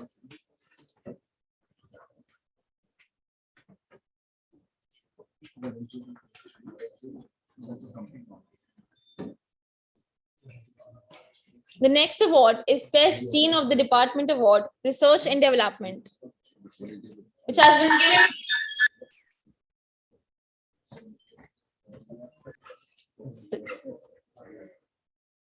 The next award is Best Dean of the Department Award, Research and Development, which has been given to Dr. Sheikh Mahaboub Basha.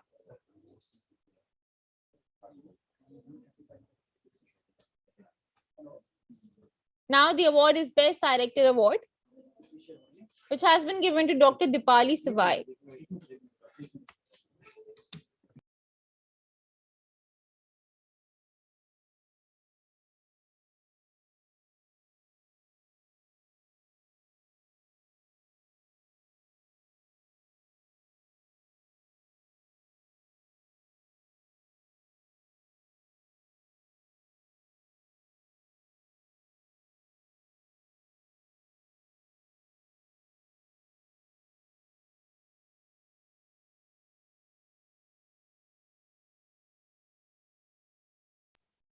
Due to some technical glitch, we'll have to start with the award ceremony again.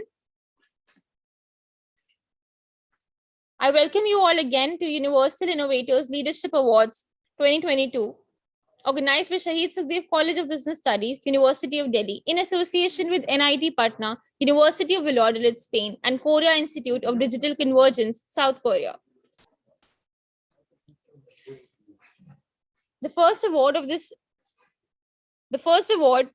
is the Young Scientist Award, which has been given to Ms. Sweeti Nain. We'd like to congratulate ma'am for this award.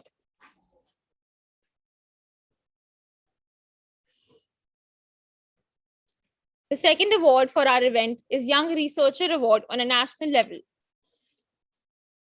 We're proud to announce that Dr. Sagar Dhanraj Pandey has received this award.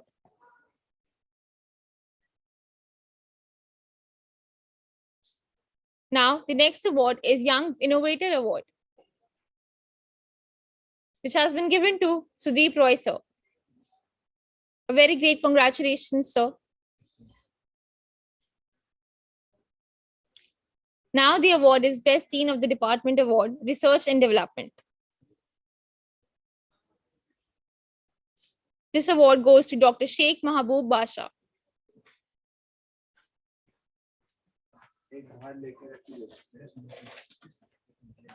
Now the award is Best Director Award. We're proud to announce that Dr. Dipali Savai has received this award.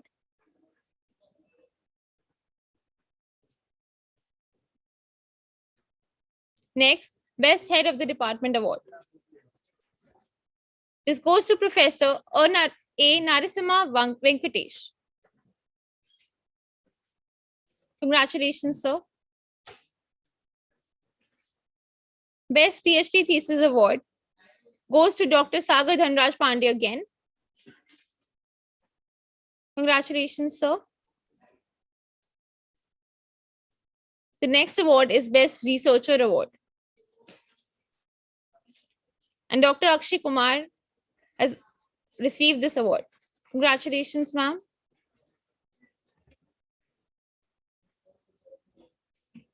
The next award is about the Best Researcher Award in Commerce. And Dr. Aarti Saini has received this award. Congratulations, ma'am. Now, Best Researcher Award in International category has been given to Dr. Asta Bhanot, ma'am.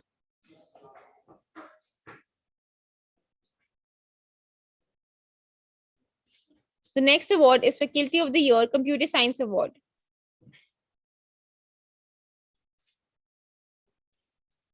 This award has been given to Dr. Shashank Deepak Kumar Digarwala.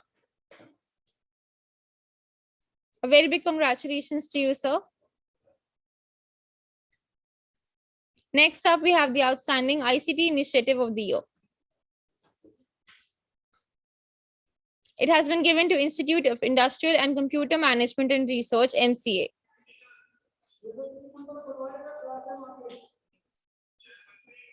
Now, the Outstanding Researcher Leadership Award has been given to Dr. Suresh Chandra Satapathy.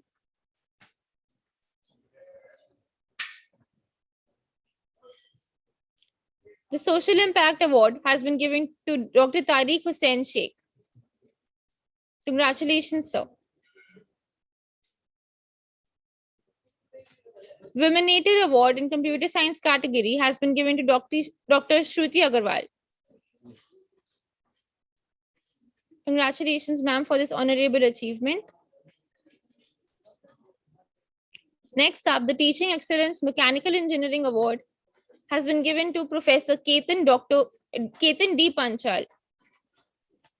Congratulations, sir.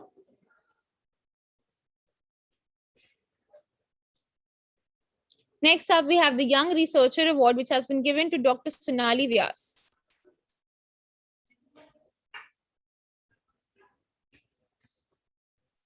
The Research of the Year Award has been given to Dr. Sita Rani. Congratulations, ma'am. Research Achievement Award, Behavioral and Allied Sciences has been given to Dr. Nidhi Verma. Congratulations, ma'am, for this honorable achievement. Coming up, we have the Faculty of the Year Applied Sciences Award, which has been given to Aya Chitula Nagarjuna. Congratulations, sir, for this big achievement.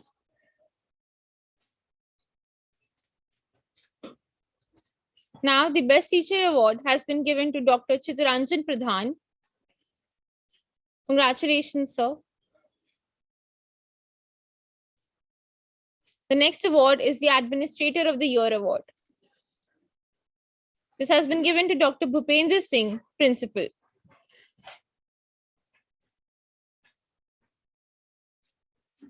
This brings us to the end of the ceremony of UILA. Thank you so much for joining in.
I'd request everyone to hold on because after a break of 10 minutes, we'll be having Dr. Vinay Thakur sir for a keynote session, and then we'll move on to our normal sessions.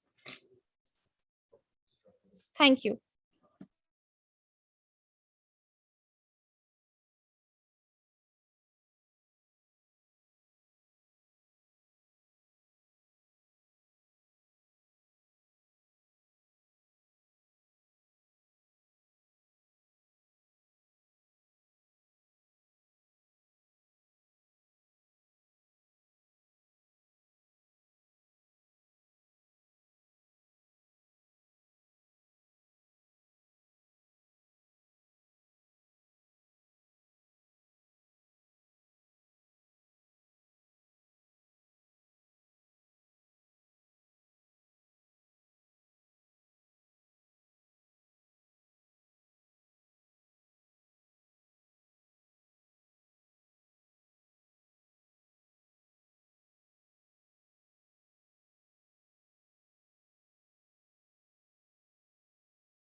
Sir, what I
I hope everyone has joined in.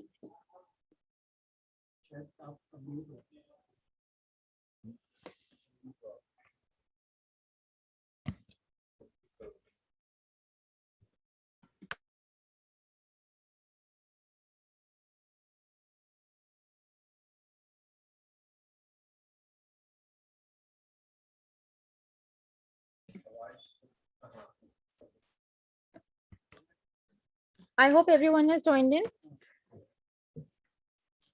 Allow me to welcome our keynote speaker of the day, Dr. Vinay Thakur sir. Dr. Vinay Thakur sir is presently working as Chief Operating Officer, National E-Governance Division, Ministry of Electronics and Information Technology.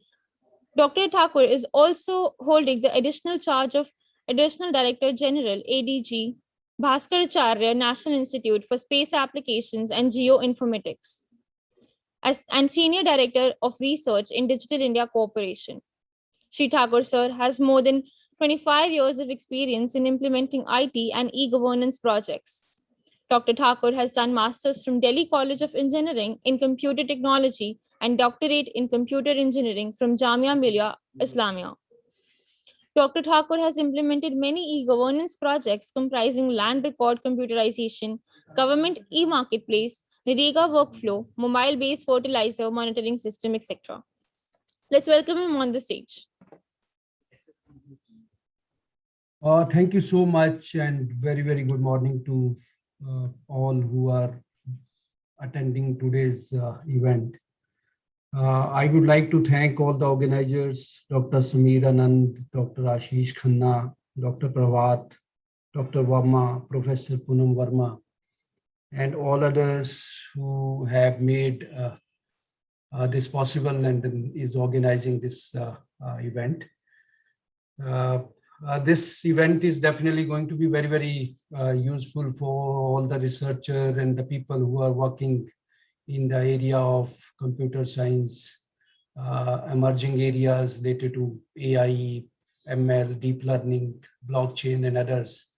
I'm sure that there will be many more lectures related to these areas, and everyone is going to be benefited out of this. I'm just sharing my screen. I will be talking mainly on what government is doing under Digital India program and what are the latest initiatives being done by the government. So is the screen visible? Yes, sir. So these are mainly the e-governance. Digital India is a bigger program in that sense. It is an umbrella program which includes many more activities than e-governance. I will be mainly talking on e-governance. It includes electronics, hardware, and many more things which government does. When we start with the e-governance and the governance, there are multiple challenges. And our main aim is how technology can be used to ease the living. So that is our main focus. So eradicating poverty is definitely how technology can be used to sustain livelihood, to make livelihood better. So that is one of the main targets for even the technology providers, that how we can use technology and make the life of the people better. Sustainable, inclusive, equitable economic growth in the country. I'll cover these slides also little in depth what we are doing against each of them. Creating great opportunities to all. So we are spreading our network. We are taking BharatNet to villages. And our aim is that each and every one in the country should be on the computer network so that he or she is able to take all the services which the government has planned for them.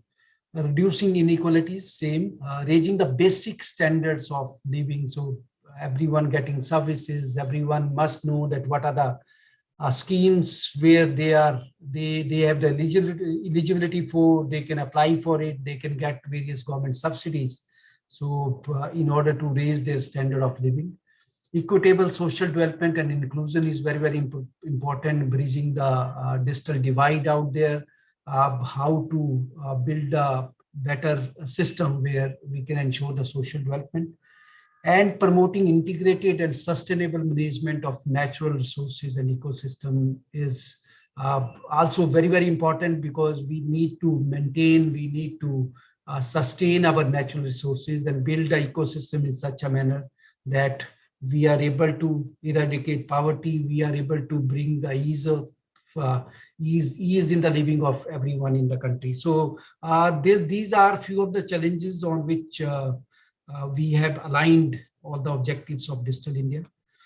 So when Digital India was started, the top line says transforming India into digitally empowered society and knowledge economy. So that was a vision statement even given by Honorable Prime Minister himself, that we have to use technology to transform country, transform India, and we have to make ourselves, everyone in the country, digitally empowered. They must know how to use digital medium, and using digital medium, how they can get various government services and get to apply to colleges, institutions, and everywhere.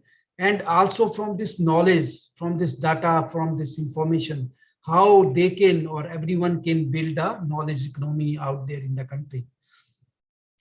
There were three main areas where we started focusing on in 2014. Was a digital infrastructure, how to expand the infrastructure in the country. So that was number one priority for us. Second was how we can build services, how governance can be built on and provided through this infrastructure. And third is empowerment, definitely, which is very, very important. Once we have infrastructure, we have services, how people can use them, how people can be empowered to use them. So under infrastructure is a BharatNet project, which is focusing right now on building a high-speed internet up to Gram Panchayat level, and then from Gram Panchayat simultaneously we have started to take those networks down to villages, and then from villages to each and every household. So that is the target for this. And out of 2.5 lakh gram panchayats in the country, we have already covered around 1.75 lakh or them. And then we hope that in next 6 months or so, we will be able to cover all the gram panchayats in the country. Another very, very important initiative which everyone knows and everyone is using is the digital identity, which is Aadhaar. Everyone is given an Aadhaar number which can be digitally used. You can do your eKYC, you can authenticate for various services. So it is a drive towards faceless ecosystem, faceless governance in the country, which is being supported by Aadhaar. Another big component was a push for mobile phones and bank accounts. Right now, we have around 1.35 crores mobile phones in the country. It may have happened that few of the mobile phones may be a duplicate. But then mobile governance is very, very important, because even if you don't have the laptop or a tablet or any other device, in case you have some phone or better phone, a little smartphone, you can make use of enormous government services. And similarly, bank accounts are also very, very important. I'll give you a scenario. Before working here, I was looking after the IT work in Ministry of Rural Development, where we had end-to-end processes for many of its programs, starting from NREGA to PM Awas Yojana to NRLM, which is Rural Livelihood Mission, to Adas Gram, to NSAP, National Social Assistance Pension, to PMGSY, which is a road program. Many of these programs are subsidy based or beneficiary based. Almost all the programs are beneficiary based. And like NREGA, where the job cards are created and then the people do work on the ground, and then their salaries do go to, earlier it was being given in the cash, but now it is directly going to in their bank account. Earlier they don't have the bank account. So the bank account Jan Dhan Yojana, which government started in 2014, was a big hit, and around 44 zero balance accounts were created under that scheme, so that the government subsidy can directly flow into the account of the beneficiary. Should not flow into the account of Gram Pradhan or somewhere else or her husband, and then she may not get that money. So it has been made by the government that every individual, every adult almost should have a bank account. So that is another big infrastructure program which was started by a government and was very, very successful. Another program which is assisted governance. Sometimes it happens that in villages, people, they are unable to use the systems, even may not have a smartphones to avail the services. So they can go down to the common service centers, which my ministry has set up along. It is a little bit of a private entrepreneur PPP type of model program, where anyone can open a common service center in the village, can get hooked to the databases provided by central government or state government, and then provide the services to the villagers. So right now we have almost around 4 lakh common service centers in the country. We have 6.5 lakhs villages, out of which almost 4 lakh odd. Some of them may be in urban areas, semi-urban areas, not the urban areas, semi-urban areas, where people can go down and then make use of these common service centers at very, very nominal cost. They can apply to colleges, they can make the train tickets, they can also join some capacity building program which are being offered by our ministry or some other ministries related to digital literacy. So that is another very, very important aspect, and then to ensure that the delivery of services is reaching down to the villages. Another very, very important, and students must be aware of, the private space on cloud. That time itself, we thought that we will provide a private space on the cloud for everyone. It is like a Dropbox, DigiLocker you may have heard of. So now there are two provisions out there.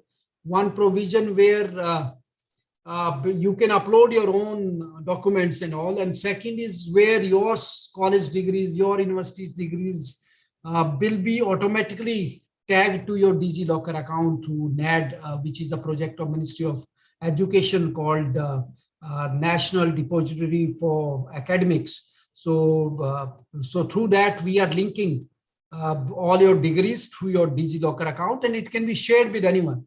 So you need not to, again, give your certificate to, say, UPSC or someone. You can directly share your details with them.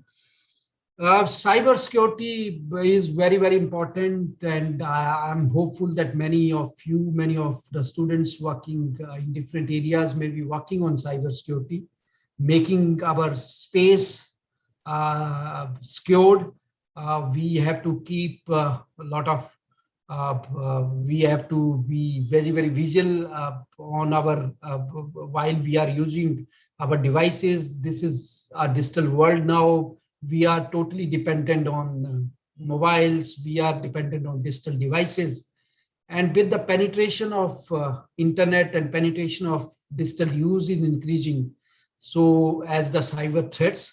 So we must be very, very careful, one, to see that we can keep our devices updated with latest of the patches for operating system and other things. We can also keep aligned with the cyber security policies so that we should keep changing our passwords. We also should not click any unsolicited link. Some link coming to us providing a promotional type of attractive type of thing that, okay, win this. Sometime you will find on your WhatsApp, win this and win that, and then you click on that link, and this link will take hold of your entire mobile device, not your mobile device, your contacts available on that, and it will start circulating to. So we need to be very, very careful while we are using our devices. We should keep them updated. We should keep changing our password. We should keep password in such a manner, combination of alphanumeric and other special characters, and then see to it that no one is able to use our devices. We should also not reveal our OTPs if it is coming to you. We should not share our pins with anyone. So these are some of the minor requirements, and if we are vigilant against those minor requirements, I think 80 to 85% of the cyber attacks can be.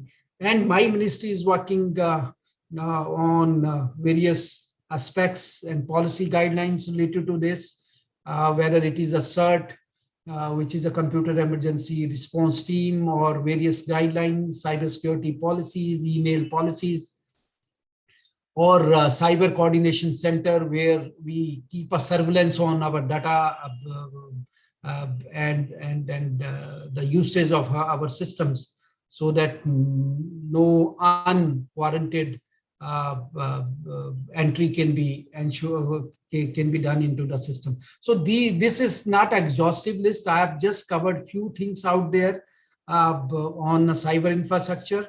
Going down to governance and services on demand, it is very, very important, and this is one area. Setting up your infrastructure is then still easier. You have a lot of companies which can ensure that how you can set up your infrastructure, and then security aspects and firewalls, but then we have to build applications so that we can provide these services to the citizen of the country. We have right now around 4,000 services, e-services being given. And in case you want further details on those e-services, you can see the portal called eTaal, etaal.gov.in. So there you will find to know how many services are being rolled out, how many services are being delivered on daily basis. Every 3 seconds it refreshes and then provide you a new count of the services which are being delivered through any E mode throughout the country. So, but then what we have thought of in 2014. We thought that these services should not be in isolation. It should not be land records and then property registration should not stay separate, or Gram Panchayat doing some land related aspect should not be kept separate, or land acquisition should not behave in a different manner. So what we are saying that related systems should be integrated. And we are also implementing the fundamentals of, I don't know whether many of you are aware, India enterprise architecture. This is the enterprise architecture model which says that we should have a vision of one government. So from the top, it should be one, and then you can go down building your further solutions. But then from the top, it should have a single interface where we can build our services, sector-wise services, align the common infrastructure, common technologies, and then build the system in such a manner that we are able to provide a unified and uniform interfaces to the citizen, providing them a single window, single sign-on type of interfaces for getting the services. So here, what I'm showing you, the integrated services. So it should not be isolated, which we have done earlier. Now the main focus is on integrating. We are working very, very closely with Ministry of Education, where the project called NDR. I don't know whether you have heard of, the document is on their ministry's website. For school education, it is already there. For higher education, it is called NDR-H.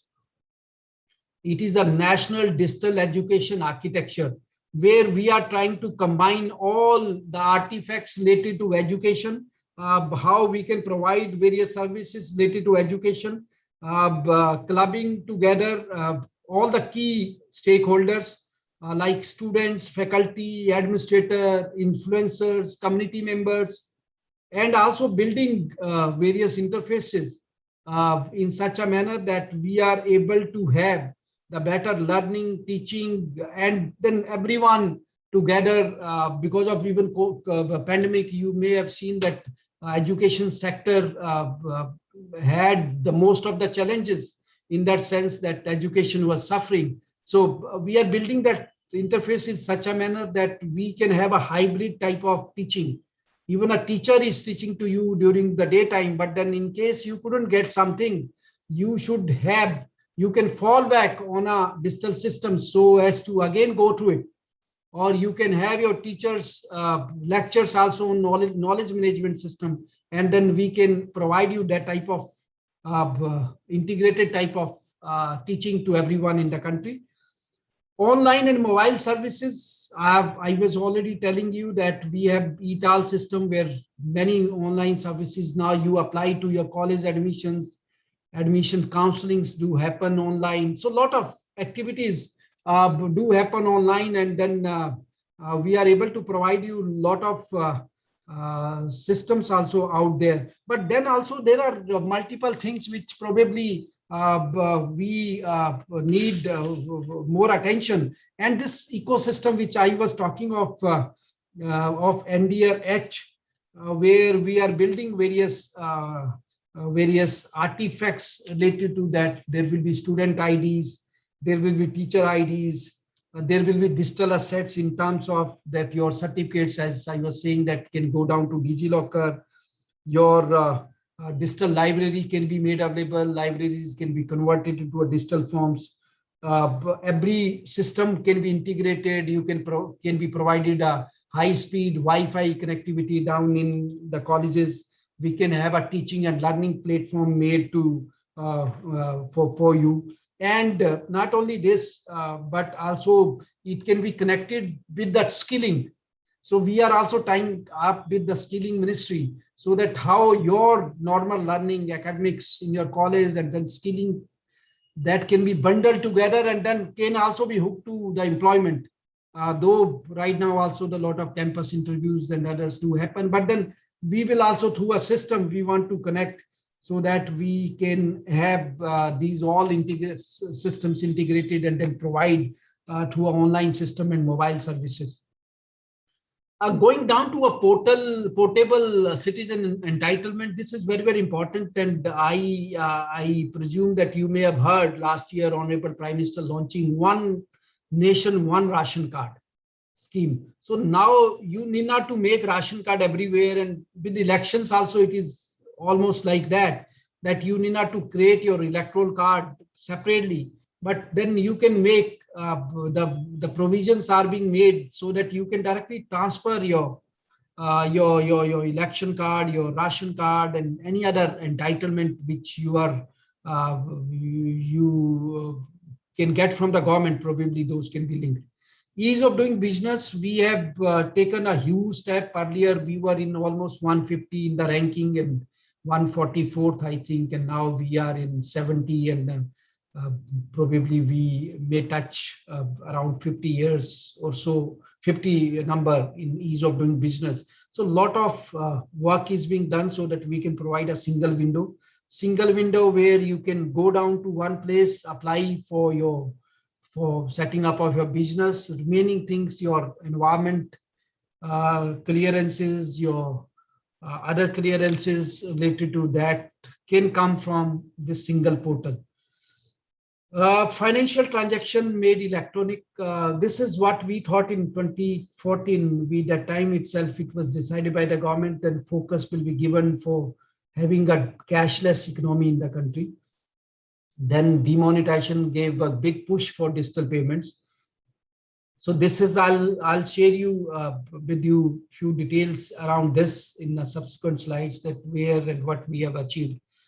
GIS is very, very important area, and I also work in this area to a great extent. Another institute where I work, called Bhaskaracharya National Institute of Geoinformatics, of Space Application and Geoinformatics, BASAG, is situated in Gandhinagar, where we provide GIS based, space technology based solutions to the citizens, to the government. And this is a great system. Like in case you want to set up a school in some area and there is a demand from, say, the local politician that school should be set up. But then you can check out that how many students are there, how far that school will be from the neighboring villages. So that all can be decided on the map. So instead of sometime it is very, very difficult to visit villages. So you just see it on the, so this type of decision making, where you want to set up a school, where you want to set up a hospital. So they all can be decided based on the GIS mapping, which we can undertake using this. So this is, I'll give you more. PM Gati Shakti, I'm sure you must have heard of it. Recently, in the last probably December or November, Honorable Prime Minister launched a PM Gati Shakti program. The program says that all the infrastructural programs, infrastructure projects, big infrastructure projects can be monitored using GIS technologies. There could be little or less human intervention in monitoring the work, or not only monitoring, even at the planning stage itself. So in case you want to make a railway track and you are sitting in Delhi and planning it out, so this national master plan, PM Gati master plan, can provide you what type of areas are available there, whether there are mines or there are industrial areas, or in case you want to cover industries, so you can align your railway track little near to industries. So those all things can be done using this PM Gati master plan, which we have rolled out. All the ministries, 16 ministries and 36 UTs and states are contributing to this master plan, so that anyone out there in the government can see and then take decisions, can monitor, and then have a better usage of the resources, and then provide a better services to the citizens of the country. Literacy, as I was talking, is very, very important. Empowerment is very, very important, and empowerment can only come from literacy. We must know how to build our applications in such a manner that people are ready, people can use them, how to create the digital content in the local languages. We have started one program called NLTM, a national language translation mission where probably after a few days you will be able to get a lot of tools around text-to-text translation, text-to-speech, and around that which you can apply online. Even if you want to read some text in French or any language, you can simply translate it. It can also speak it out to you in your local languages. So that type of provisions are being made by the government. More and more digital resources are being created. Indian languages, I have told, participatory governance, MyGov. I'm sure you may be registered on MyGov to know about government programs. In case you are not registered, kindly register to MyGov. Not only you can contribute to a national building, but also you also can come to know of many government schemes and policies. And we are also launching probably in a week or so, we are going to launch a quizzes around government schemes. And we have provisions, lot of incentives and awards and money awards for that. So kindly join MyGov and then make use of your talent also in contributing it to a national building, better planning, better execution of our programs out there in the field. No physical submission is the DigiLocker type that you can share your documents directly.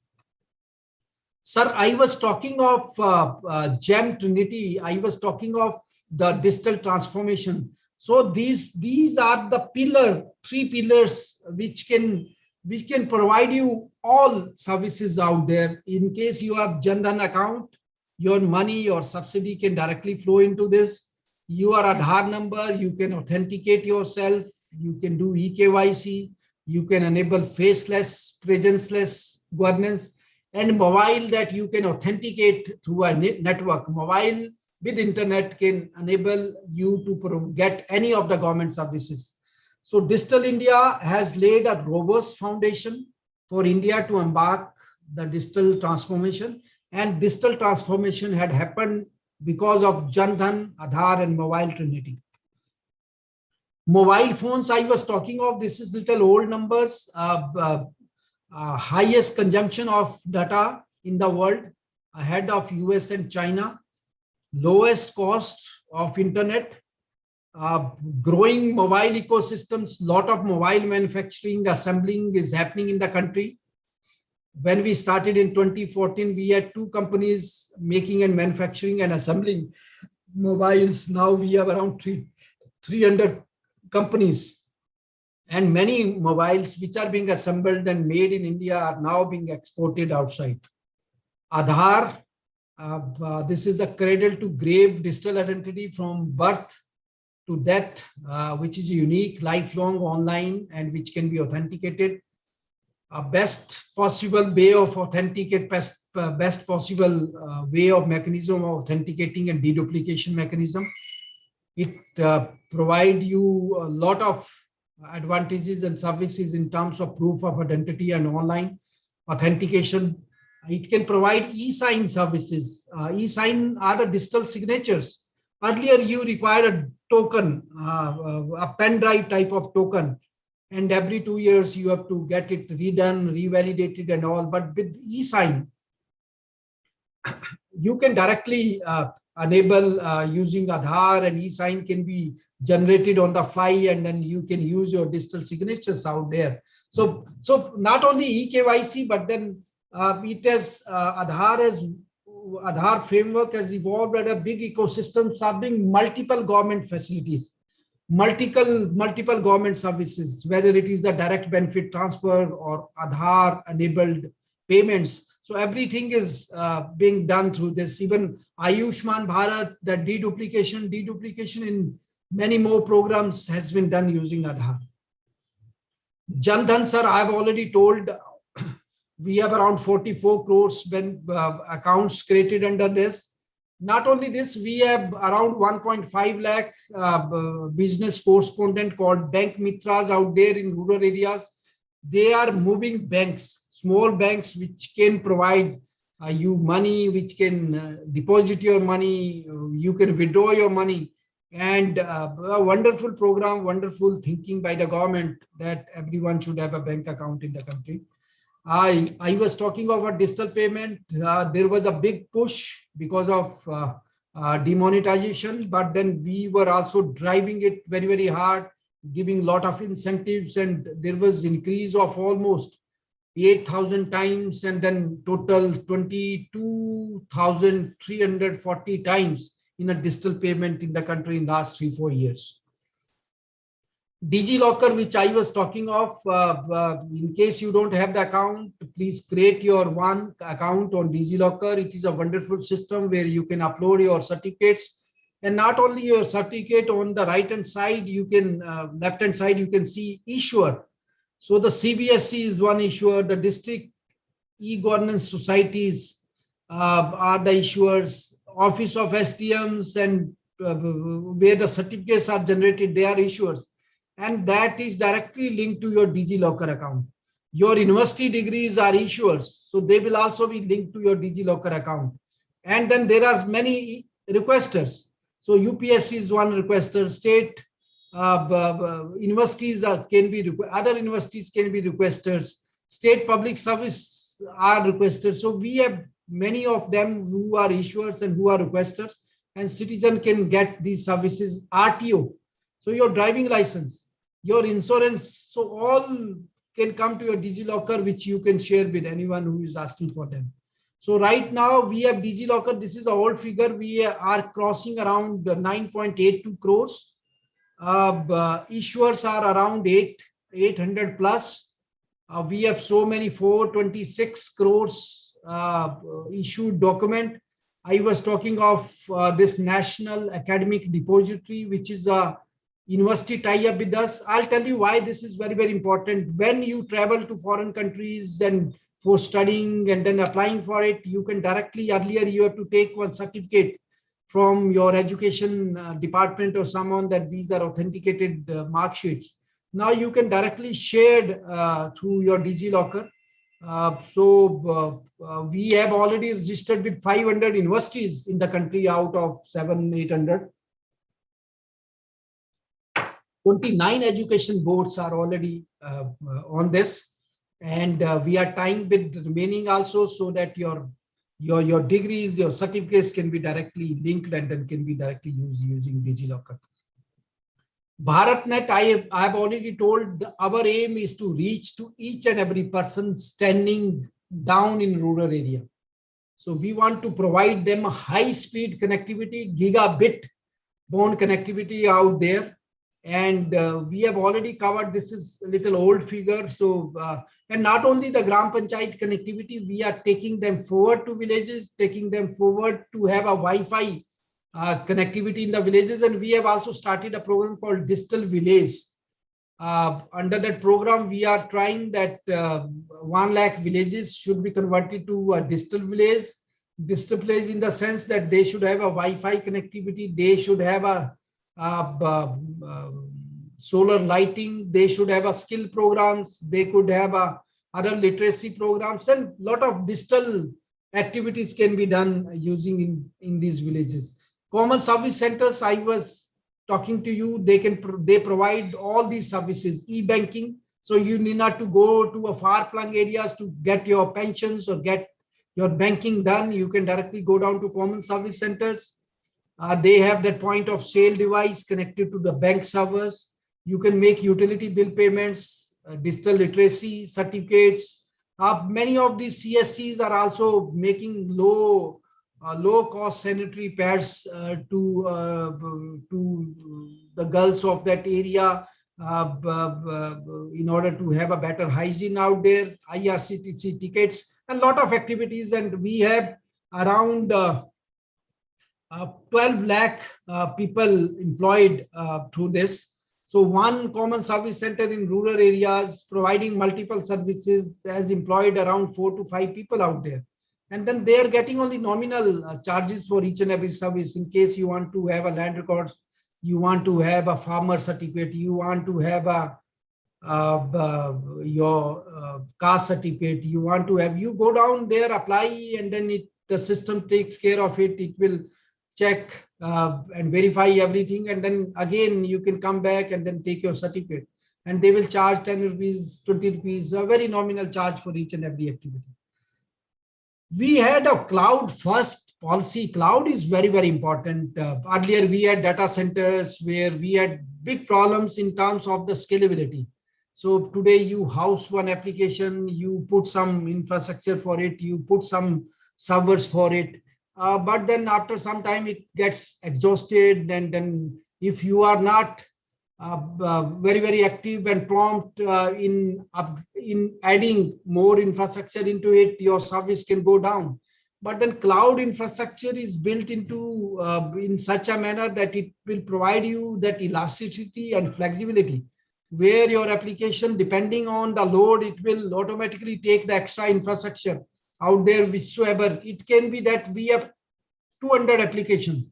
So some 10 applications may not be using your compute or your infrastructure, and remaining may be using. So you can distribute the compute or load to the application which requires that. So it provides you a wonderful mechanism to have better concurrency, have better performance out there. And big government applications out there are on cloud. We have not only a government cloud, which is called Meghraj, we also have a private service, cloud service provider like AWS, Azure, Google Cloud, Oracle Cloud, Control-S, and many more, which provide you that services. They provide you what? Database as a service, platform as a service, security as a service, blockchain as a service, artificial intelligence as a service, and then per service or per transaction, they charge you. I was talking of a National Center of Geoinformatics, GIS, which we set up in 2015 for providing a GIS facilities out there. This is a wonderful area where has a lot of scope for students also to get into. This is a emerging area, emerging technology where many more things can be done.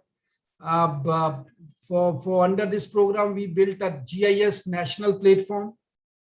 This is entirely in-house, entirely done using open source software. We have the maps on the scale of 1:5,000, and we have around 700 plus layers. The layer are the administrative layers, the state, the districts, the sub-districts, the panchayats, the villages, the parliament constituencies, the police stations, the pin code boundaries. So these type of, we have around 700, more than 700 layers, which are integrated as part of this. It is a compatible with multi-purpose geodata sets. So it is not only that, sometimes it happens that you bring one layer and bring another layer from different source. It is very, very difficult sometimes to overlay them because they are done on different projections. They are done on different scales. So you need some mechanism out there to handhold them, make them compatible. So that provision also we have done out there. And we have done it in such a manner that it is not only a platform, but it is a set of tools also built into this so that you can create your own data. You can go down to those systems. You can tag your locations. Not only you can tag your locations, but then you can make different geographies also out there. You can plot the maps on the platform itself. So this figure is old. As part of PM Gati Shakti, we are creating many more layers, and we are already 700 plus, touching almost 800 layers out there in the country. E-governance, I was telling you, is very, very important. And I don't know whether you have heard the name Umang, Unified Mobile App for Next Generation. So this is a single app housing around 20,000 more services. So it is that so many mobile apps have been integrated into a single app, and the mobile app size is also 15 MB. So you need not to go down to CBSE, you need not to go down to AICT or anyone separately. You go down to Monk and you can get all the services, and not only in English, in 13 languages. It has built-in analytics, And we are also enabling the audio-based chatbot, audio-based enablement, so that instead of clicking it, you can directly say CBSE. So CBSE will appear. And then you can say that 10th mark certificate, 2017. So it will go on operating using your audio commands also. That provision is also being done. We also take the feedback related to our programs. Improving the services, multiple channels, integrated APIs, so that your feedback is very, very important to us. Feedback can provide us a better mechanism to improve our services in a better manner. It is implemented in 28 states, 388 departments, 2000 plus services. And we received around 16 crore feedback till now, and they are being shared with these services, so that in case there is any important suggestions, important feedback, good feedback from anyone, that can be incorporated. Government e-marketplace is a wonderful system. Rather, I am very happy to tell that I was the first technical head of e-marketplace when we started it on 11th March 2016 and then inaugurated it on 9th August 2016. We started initially working with the computers and then hiring the taxi service. But then right now we have how many? 22 lakh products already on this. And this is a wonderful mechanism. You directly go down, compare 3 products and procure those products. And in case if the value is less than 50,000, you can directly procure among those. If it is less than 50,000, probably you can directly, earlier it was 25, but it was into 50,000. You can directly take whatsoever is good for you, you can directly take from GEM. In case it is beyond that and within 5 lakhs, then you can have a 3 comparison done, L1. And system also provides you L1, and then in case you are procuring that, you can directly procure that from GEM. And in case the value is more than that, then you can do tendering on GEM. You can do reverse auctioning. Reverse auctioning means you can already decide that, okay, this is the limit, the money quoted for it. Probably it should be within that or more than that or something. You can, so reverse, they will apply for reverse. So whosoever will give us the L1, the lowest one will win that. So one can see each other's quote also. So we'll provide you reverse auctioning, then we'll say that it will close tomorrow at 12 o'clock. So so I am one of the bidders. I'll give some costing of May 2 lakhs. So next bidder can see that, okay, someone has already given 2 lakhs, so he will give 1.95, 1.9. So it can go on reducing till that till it gets closes next day. So a lot of wonderful facilities have been provided as part of this. Minimum human intervention. We don't tell that who are the buyers and who are the sellers. Their details are kept wrapped. They are hidden from each other. And within 3 years, 4 years now, 16 to now, you can see that government has done the trading of more than 1 lakh crore out using digital government e-marketplace. Agriculture and e-services, soil health card, lot of services are being given to farmers. They are very, very important. They are very important sector. This sector is very, very important, and the farmers are also further important to us because we are all dependent on them for our food. So we are providing a lot of services to them. We are providing advisory services. Recently, we have launched one program called Kisan Sathi.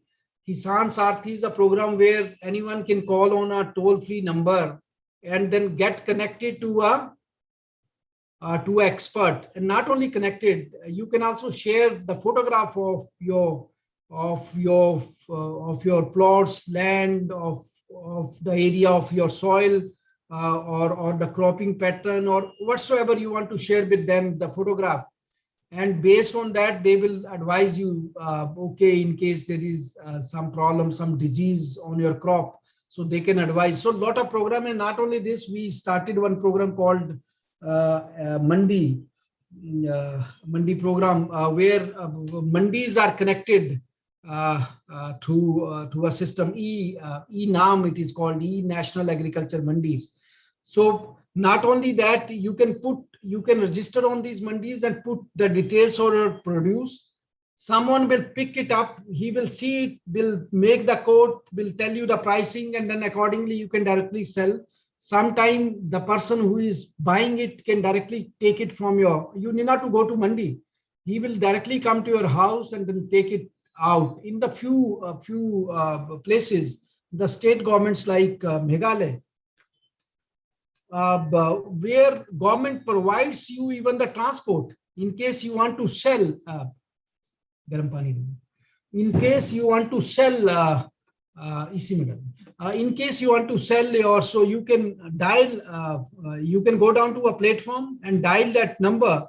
The vehicle will come and take your produce, and it will sell it to the person who has bought it.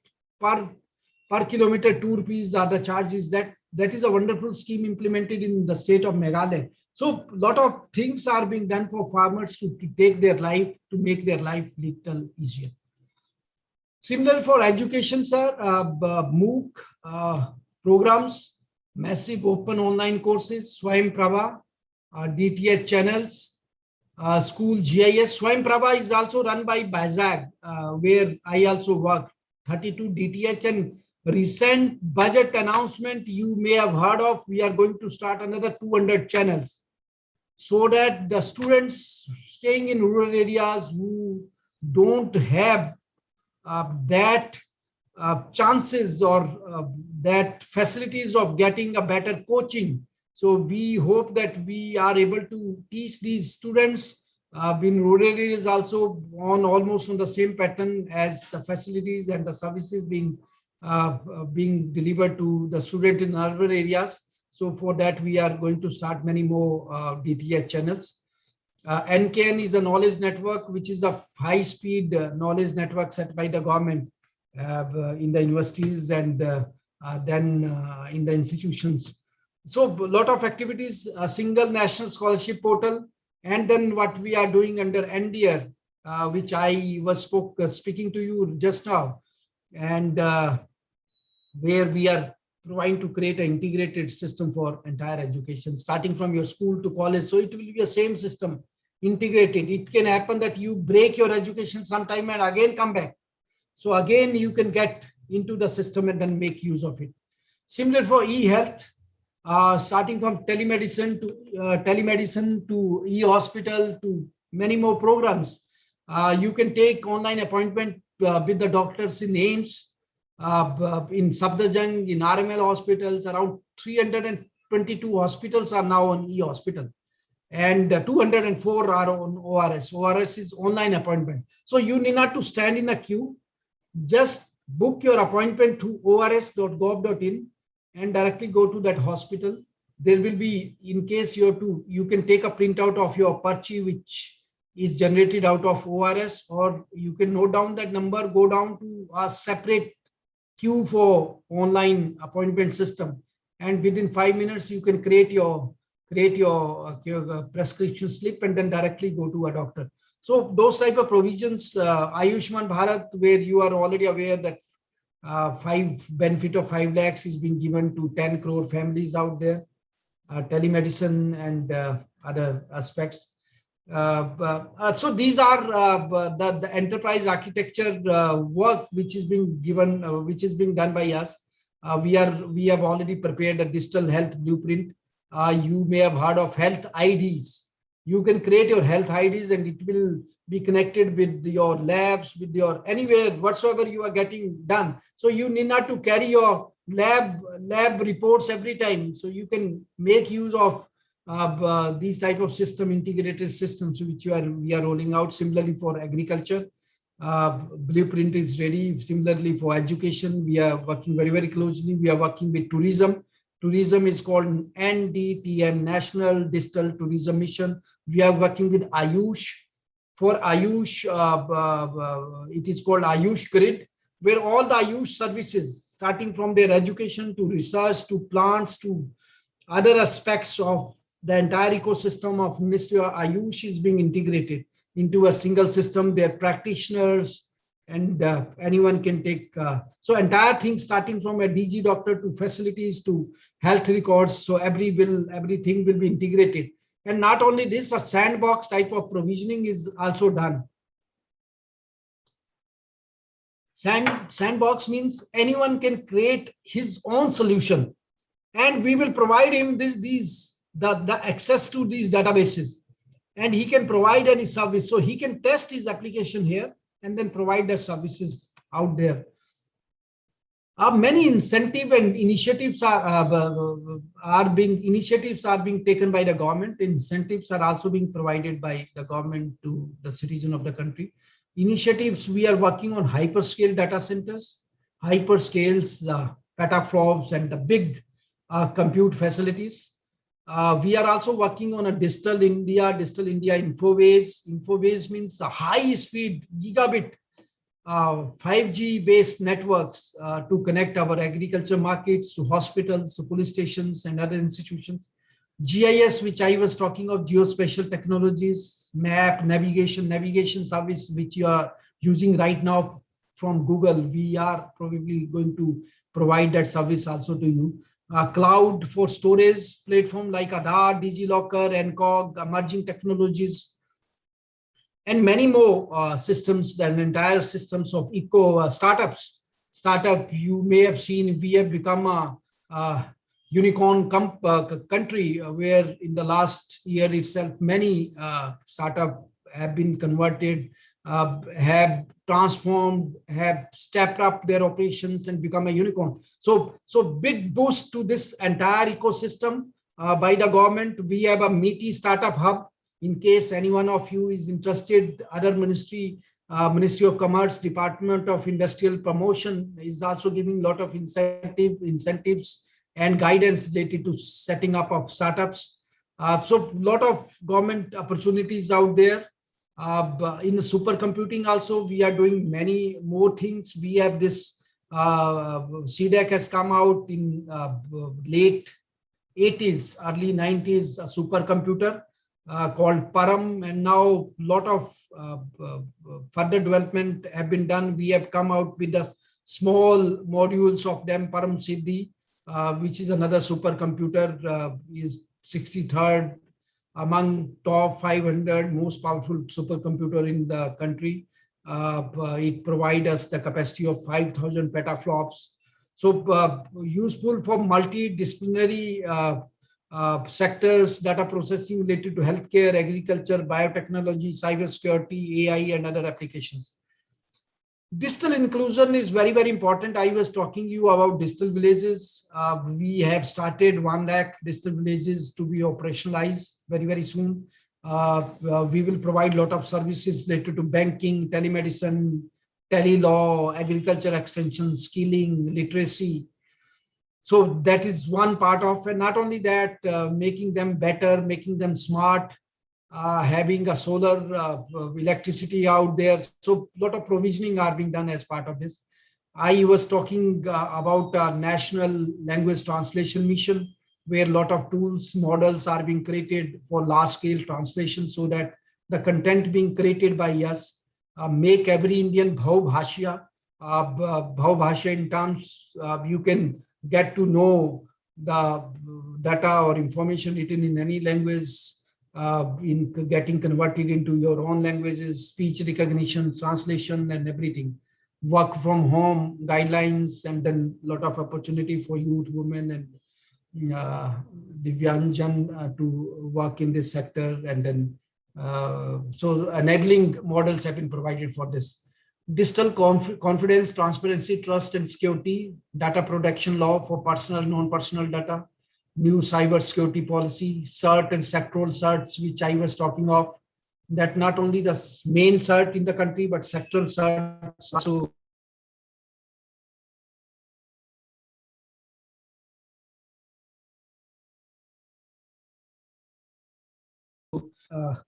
technologies and then products needed for it, so that stack can be made inside the country. Indigenous cybersecurity products, security standards, making the labs in such a manner that they are very, very secure, trusted electronic supply chain in the country.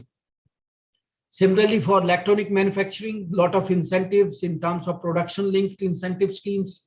You may have heard of ISM, semiconductor mission of 76,000 crore rupees launched by the government. Many schemes related to manufacturing, Atmanirbhar Bharat scheme supporting various activities around electronics and manufacturing out there in the country. So a lot of incentives out there for Make in India and make for the world. So under emerging technologies also, a lot of focus is being given by the government. We have come out with a lot of policy strategy documents. You can go down to my ministry's website in case you are interested to get more about these technologies. What is the government policies? What are the strategies around them for them to be used as part of the e-governance to provide better and better services, whether it is related to AR, VR, or AI, ML, data analytics, blockchain. So many more things are being done, and it is being done along with the industry. So how these can be clubbed together for education, health, agriculture, mobility, rural development, and all. Citizen empowerment is very, very important. A lot of literacy program being run by us. We decided that at least one person in each household should be digitally literate, and we identified 6 crore families. And out of that, we have almost covered 2.5 crore people who are digitally literate. So this is one of the focus areas for us. And not only this is only program we have. I don't know whether you have heard of Prime Skill, which we launched along with NASSCOM. A lot of skilling program around emerging technologies, AI, ML, where you can register yourself and can get various certificates out there. MyGov is a participatory platform of the government where you can, as I was talking, you can register, you can talk to different peers, you can participate in blogs, discussion forums, you can do number of activities, you can participate in surveys and polls of the government, and you can contribute. Even Man Ki Baat, all the inputs are coming through MyGov, where people are writing directly through MyGov, and then they are being picked up by Honorable Prime Minister and then included as part of his Man Ki Baat. A wonderful system around touching around 10 crore users right now.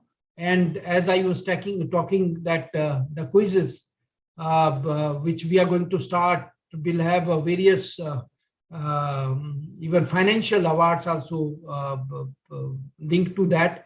So I request everyone whosoever is participating today, or in case they can tell to others also to be part of MyGov and then contribute in this. We participated Arogya Setu and then CoBIN, and these like that we are working on a big platforms being done by the government, and big databases being created by the government. The final aim is to reach and then achieve $1 trillion digital economy by 2024, ensuring that we work in these 9 areas. 9 areas in terms of financial services, what all can be done using technologies, emerging technologies, doubling farmers' income, how we can contribute in Make in India, Make for India, and Make for the World program in the area of manufacturing. Jobs and skills, for what type of jobs and skills can be further supported so that the employment opportunities are increased out there. What type of IT infrastructure, like I was talking, that we want to make India as a cloud hub. We also want to make India as a drone hub. You may have recently seen that we have come out with the drone rules, where a lot of NOCs and permissions have been taken away with the zones have been defined in such a manner that only in a restricted zone you cannot fly, but in other zones you can fly drone and then use it for various meaningful purposes, doing in the sector area of healthcare, in the area of serving. Similarly, we have come out with a draft geospatial policy where private sector also can contribute, can create data, can use this data for infrastructure planning. So a lot of IT infrastructure and software capabilities, how they can be made, what type of e-governance, what type of services can be provided to the citizen. Healthcare, I was talking of health IDs and all services included together. Similarly, for education, quality education in all the sectors is another area where we want to concentrate and then work quality education and energy for all. So this is our roadmap. So if you may be seeing this, this is where we are right now, and this is where we want to reach. So we want to say that new and emerging technologies, new and emerging digital ecosystem is going to increase our economy by 49 to 50%, and other contributions like digital payment, manufacturing, e-commerce, digital communications, and business process manufacturing, IT, BPM. So they are also going to provide us 50 to 51%. And together we are going to achieve our vision of $1 trillion by 2024-25, and covering all the aspects, covering all the sectors of healthcare, education, agriculture, job and skilling, industry 4.0, make in India, and then very, very important sectors of logistics and others.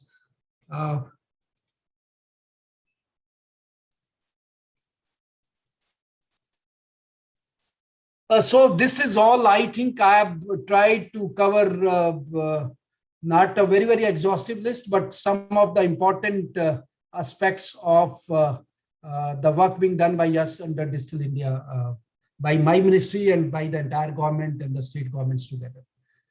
So I can request the organizers for question answer sessions in case it is.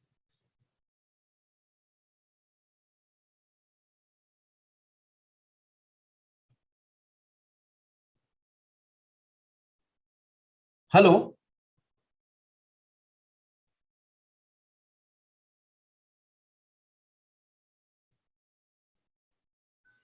We thank you, sir, for gracing us with your presence. This is to inform all of you that you will be automatically assigned to your breakout rooms, and you're requested to rename yourself with your session number hyphen paper ID. I repeat, session number hyphen paper ID. And one thing, ma'am, I just forgot to tell that we have a PhD scheme also called Visvesariya PhD scheme, for which the second phase is being launched. So in case there are researchers looking for doing PhD in the area of IT, electronics and computer science, they can get in touch with the institution. Rather, institutions can apply to us. And rather, we do also encourage people applying to us for R&D type of projects in the areas of IT-enabled services and computer science.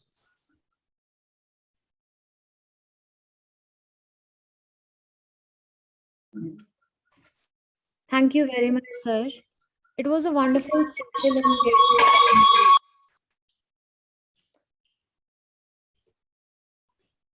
It was a wonderful session that was very informative and innovative. If anybody has any questions, they can ask it right now. We thank you again, sir. We thank all the dignitaries for gracing us with their presence. Thank you. Thank you so much.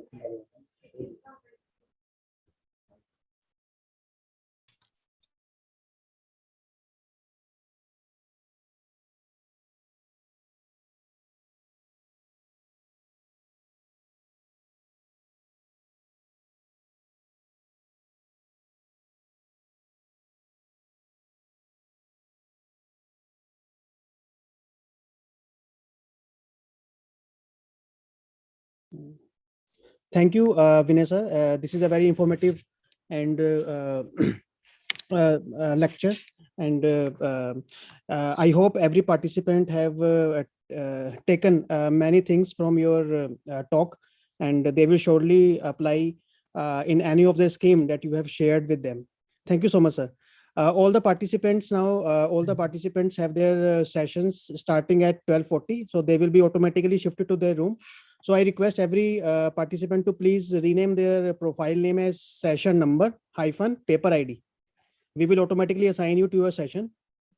All the session chairs, if they have joined, they are also requested to rename their profile name as their name along with their session number, so that we can easily shift you in your respective sessions.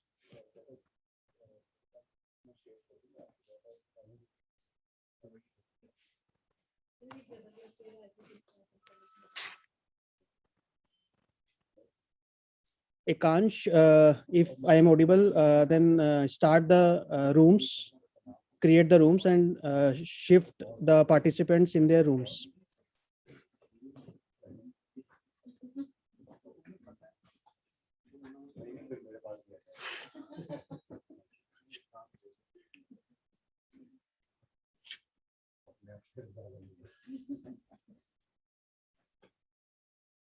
I again request all the participants to please rename their profile name as session number hyphen paper ID. All the session chairs are also requested to rename their profile name as their name and within bracket their session number. It will be either S1, S2 or up to S10. We have 10 sessions.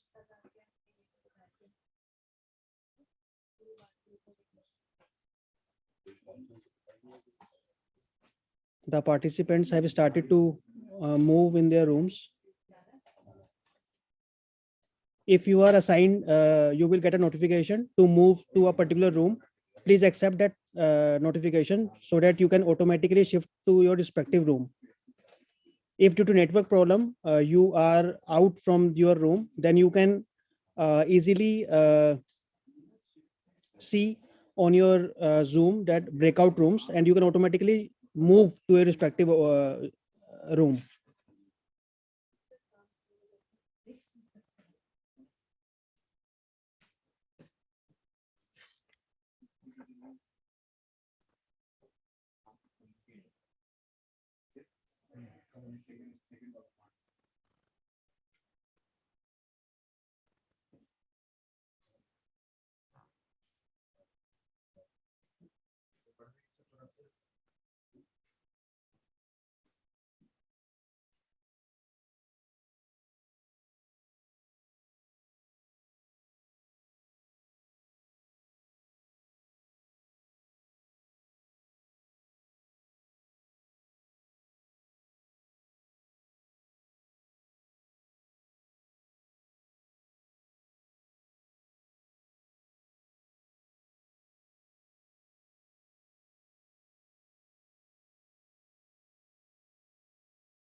I request everyone who are left in the main room, please, if you are participant and want to give your presentation, then please rename your profile name as session number hyphen paper ID. And if you are session chair, then please rename your profile name as your name and then the session number.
Hello. Yes, sir. So actually, I have not assigned any breakout room. Can you please check it once? Is it Uh, any issue or? you can check the option in the menu bar. There will be option of breakout, join breakout room. Okay, wait a sec.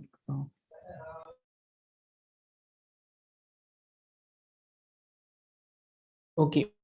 Thank you. Yeah, welcome.